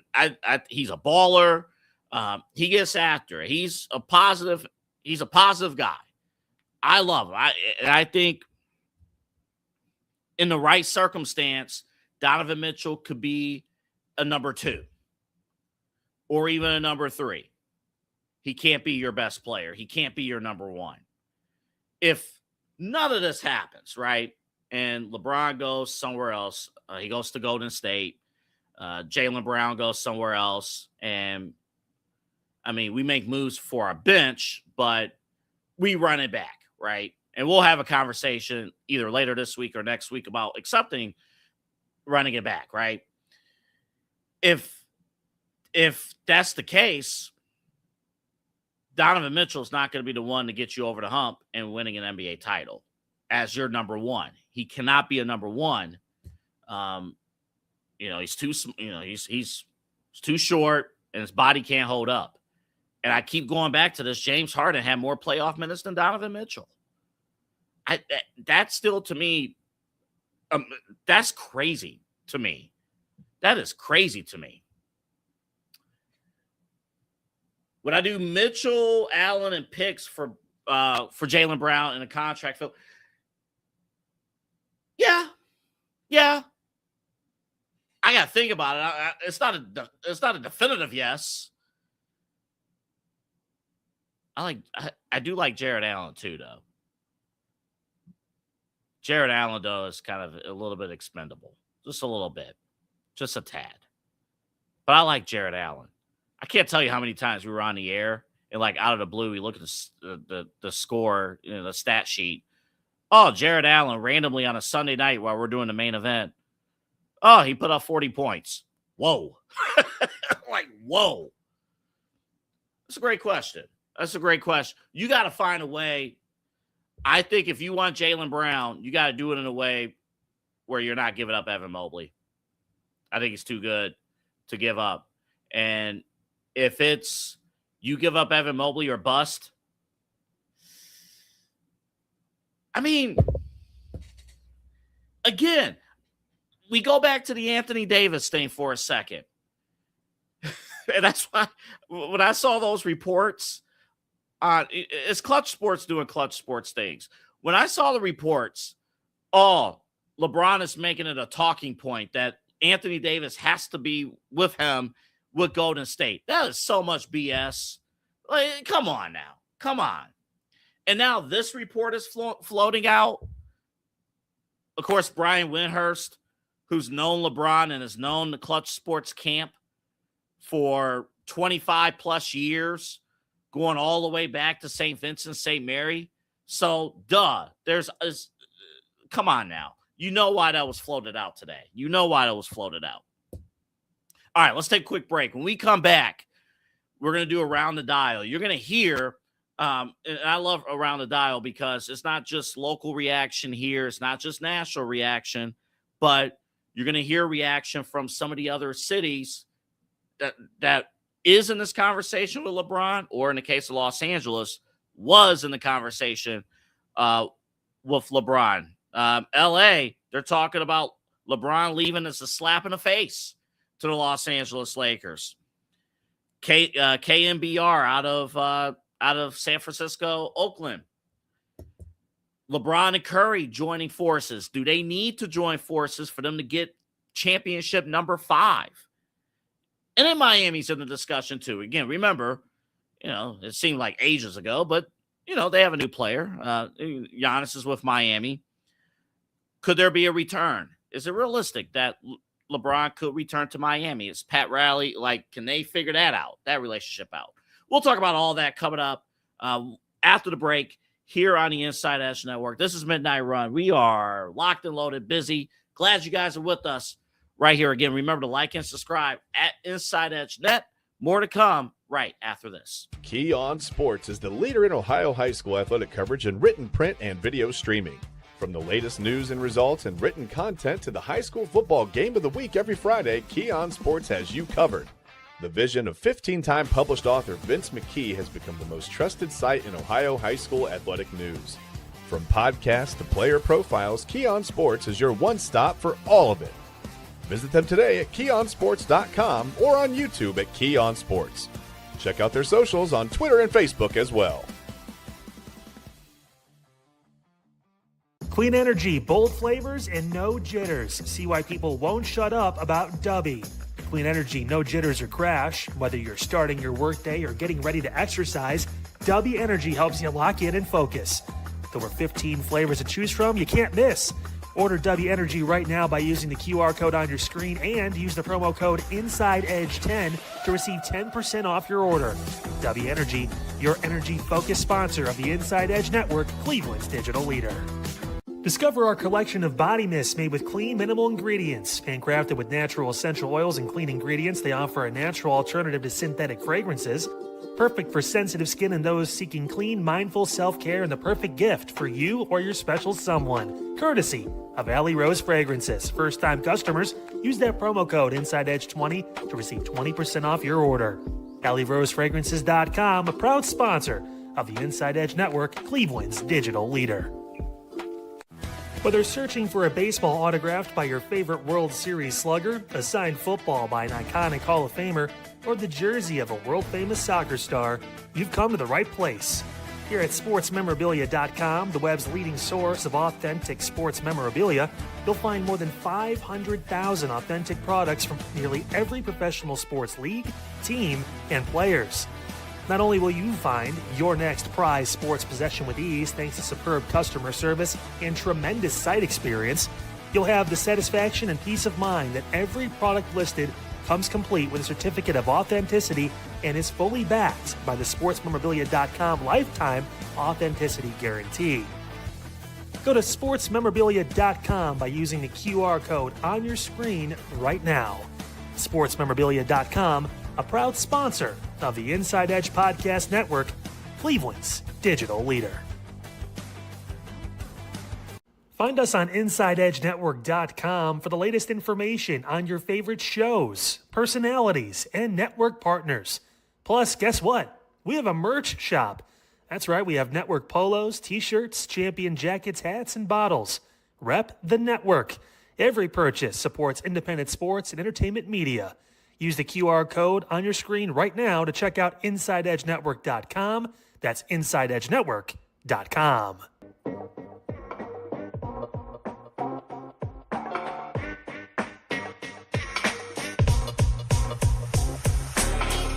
This is Midnight Run on the Inside Edge Network. Here's your host, Anthony Alford.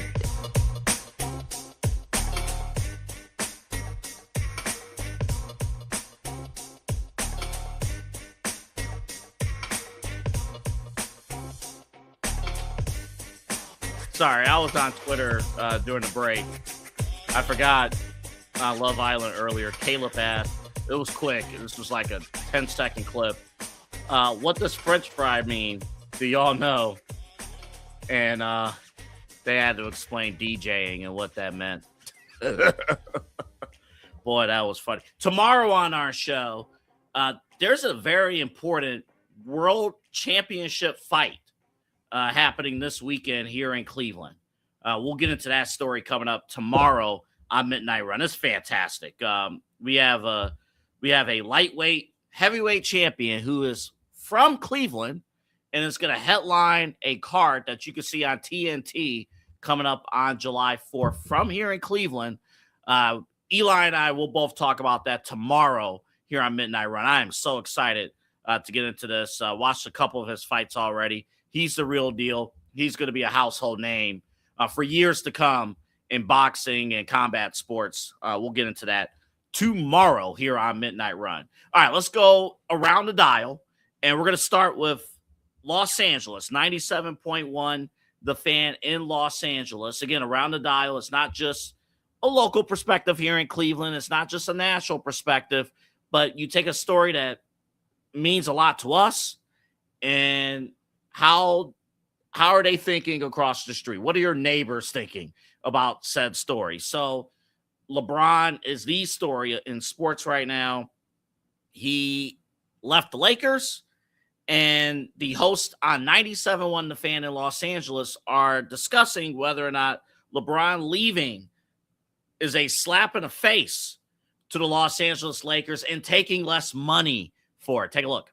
It took Kareem a while to get a statue. I think that because of how this ended, and because I think that LeBron is close to doing something that I think absolutely is a slap in the face to the Los Angeles Lakers, and that is he's going to take less to join another team. When the Lakers have approached him about taking less for multiple years. And yes, you can say that less was supposed to turn to Klay Thompson or DeMar DeRozan or a player that Rob Pelinka wasn't able to get. The bottom line is LeBron James not only didn't take less, we did draft his son in Bronny James. You did allow him to have a lot of power in this organization. So for me, one championship is the minimum as a superstar, and also it's the way that it ended. If LeBron, let me just everything you've said is spot on. Let me throw one more thing though. One ring's not enough for Luka. Okay, but let me, and I agree with you on that one to a degree, depending on how things shake out. But I also think that one ring could be enough for Luka. But the thing I want to say about LeBron James though is had he taken a little less, done the Tom Brady, maybe the Shohei Ohtani thing, where you make it clear from a perception standpoint that I'm taking less money because I want to increase my odds of winning a championship. And if LeBron had retired here, I say you could have given him a statue. Oh, I love that. The fact that he leaves the way that he is, the fact that he's about to take less money, you lose your statue privileges. Enjoy your number 23 retirement number, but that's all I'm giving you. Boo-hoo. He ain't getting no statue. Boo-hoo. Courtesy of 97.1 The Fan in Los Angeles. LeBron James will not be getting a statue in Los Angeles. I will say this, and we need a little bit more time. We don't have it tonight, but we do need a little bit more time to talk about LeBron's tenure with the Los Angeles Lakers. It's very odd in terms of how you look at it, because he won a title, and it was 8 years. He spent more time with the Lakers in one stint. I'm not talking about collectively, but in one stint than with any other team. But obviously it's not enough. I mean, you heard the host there. They're talking about, well, if Luka needs at least one for us to even have a conversation. But it was obvious. Again, we talked about it yesterday. Things have to be in place the way that is fitting for LeBron. And it was obvious for the Lakers that they were moving in the direction of Luka and Austin Reeves. That's not to say that, I saw reports, I think, for The Athletic. This wasn't a case where Luka moved to get LeBron out of Los Angeles. They both had a good mutual understanding. But in terms of where the Lakers are at right now, the Lakers need to get faster on the floor. They need to move faster on the floor. It's not the same play style that LeBron has currently right here, right now. Let's go up north to Northern California. KMBR, which, by the way, is a partner at my day job. LeBron and Stephen Curry, and the fifth title This is what they're thinking over in San Francisco, Oakland right now. I think it only can enhance both players' legacies. I don't think it can hurt either player's legacy. And if they were able to somehow put together a team together that could win that elusive 5th championship for both, I think it would enhance, it would add to. And sure, we in the Bay can debate whether LeBron needed Steph or Steph needed LeBron or whatever it may wind up being if they end up teaming up. But here's the truth. Both of them need each other at this point because LeBron was not going to be contending for championships, moving forward with the Lakers because they were moving in a completely different direction. I mean, let's be honest. They broke up with him as much as he broke up with them. And I know it was framed today. And again, control the narrative and all of that. And LeBron a free agent. And, of course, the Lakers had said in recent days they wanted him back. But they wanted him back in a lesser number. They wanted him back in a lesser role. And LeBron kind of flipped, or at least attempted to today, and saying, hey, I'm moving on without you guys. Sorry. See you later. So I think the truth is they both need help at this point if they're going to have a shot to win a 5th one. And that was courtesy of KMBR out in the Bay Area, Northern California. Yes, they both need help. They both can't do it alone, except one of those players can choose where he wants to play. The other one is not in a position to choose where he wants to play right now. But again, I'm not going to spend too much time on the Golden State. Watch our show last night. We went into it with Golden State. I'm sure there's more with the Warriors. Again, the rock star mentality. You can definitely speak it into existence. And I do think, and I'm just going to say it, even though we're here in Cleveland, I love the Cavs, obviously. I think Golden State at the moment is still the slight favorite to land LeBron James as of July 1st, 2026. Hopefully that those odds change, and hopefully I'm wrong. But at this moment right here at 12:56 Eastern time, Golden State is still a favorite to land LeBron James, with Cleveland at this moment being a close second. Now, a distant third is the Miami Heat. Remember, they have Giannis, and they might be one piece away from truly contending for an NBA title. And LeBron used to play there in Miami. This is 104.3 WQAM out of Miami, their sports talk station. Could LeBron return to Miami? Take a look. And the LeBron. How's everybody feel about LeBron potentially? Wouldn't that be great? Wouldn't that be his agent and one of his best friends kind of threw it out there like, yeah, a lot of guys are going to want to go there now with Bam and Giannis there. Brian Windhorst gave an interview talking about how much he admires the Heat, and he goes, and I think LeBron does too, because he keeps repeating that. There's enough smoke building where I'm not saying it's going to happen. I get asked this all the time, not to cut you off, but I do want to ask you. Pat Riley's relationship with LeBron after all these years. It's fine. It's good, it's right? Fine. Obviously when he left, everybody knows there was anger and bitterness and Riles now, listen, Riles in check. He threw out Shaq's weight too. But Same I talked deal. to Pat last November, and one of the things I mentioned was and he said, no, we're good. He was like, what are you talking about? No, we're fine. And look at Riley when Shaq left. There was anger. Shaq just had his number retired. Yeah. And so no, everything goes away. Pat Riley right now is 81 years old. He's going to bury the hatchet, and he's going to do what he can to deliver one more championship team. He's not going through a rebuild. Let's just put it all on the table. But it's clear right now they are a distant third. There was one other team. I didn't get their clip in. The Spurs was one of the candidates in there. And I actually texted our team. I'm like, the Spurs? Interesting. Again, and because the Spurs already have a ready-made situation. But again, you got to look from their standpoint. They couldn't close out the New York Knicks. And if you're running it back against OKC in the Western Conference Finals year in and year out, you may not win all those matchups, right?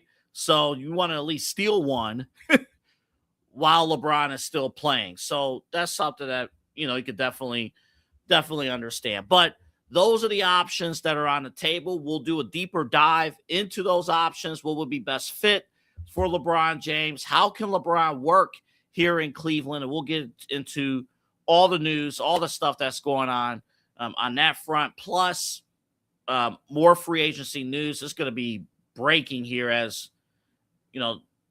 one of the years where basketball was actually really good with the NBA, but the NBA's best season is right here and right now. So we'll get definitely into all that coming up tomorrow here on Midnight Run. We are so excited. Thank you guys for tuning in for Midnight Run and for all of our shows here on the Inside Edge Network. We are Cleveland's digital leader for entertainment, news, sports, and mental health. We got all that covered for you right here. Remember too, if you own a business and you want to advertise with us, check us out. Give us a DM on our socials at InsideEdgeNet. There's a way to contact us as well at InsideEdgeNetwork.com. Reach out to me directly or Eli directly on our socials. We're all there. So definitely check us out. Again, InsideEdgeNetwork.com. We're on the social media platforms at InsideEdgeNet and our Roku app. Just search Inside Edge Network. We're back with you tomorrow for Midnight Run and for all of our programming here on the Inside Edge Network. For our entire team, Double A Anthony Alford signing off. Have a great night. I'll see you tomorrow night.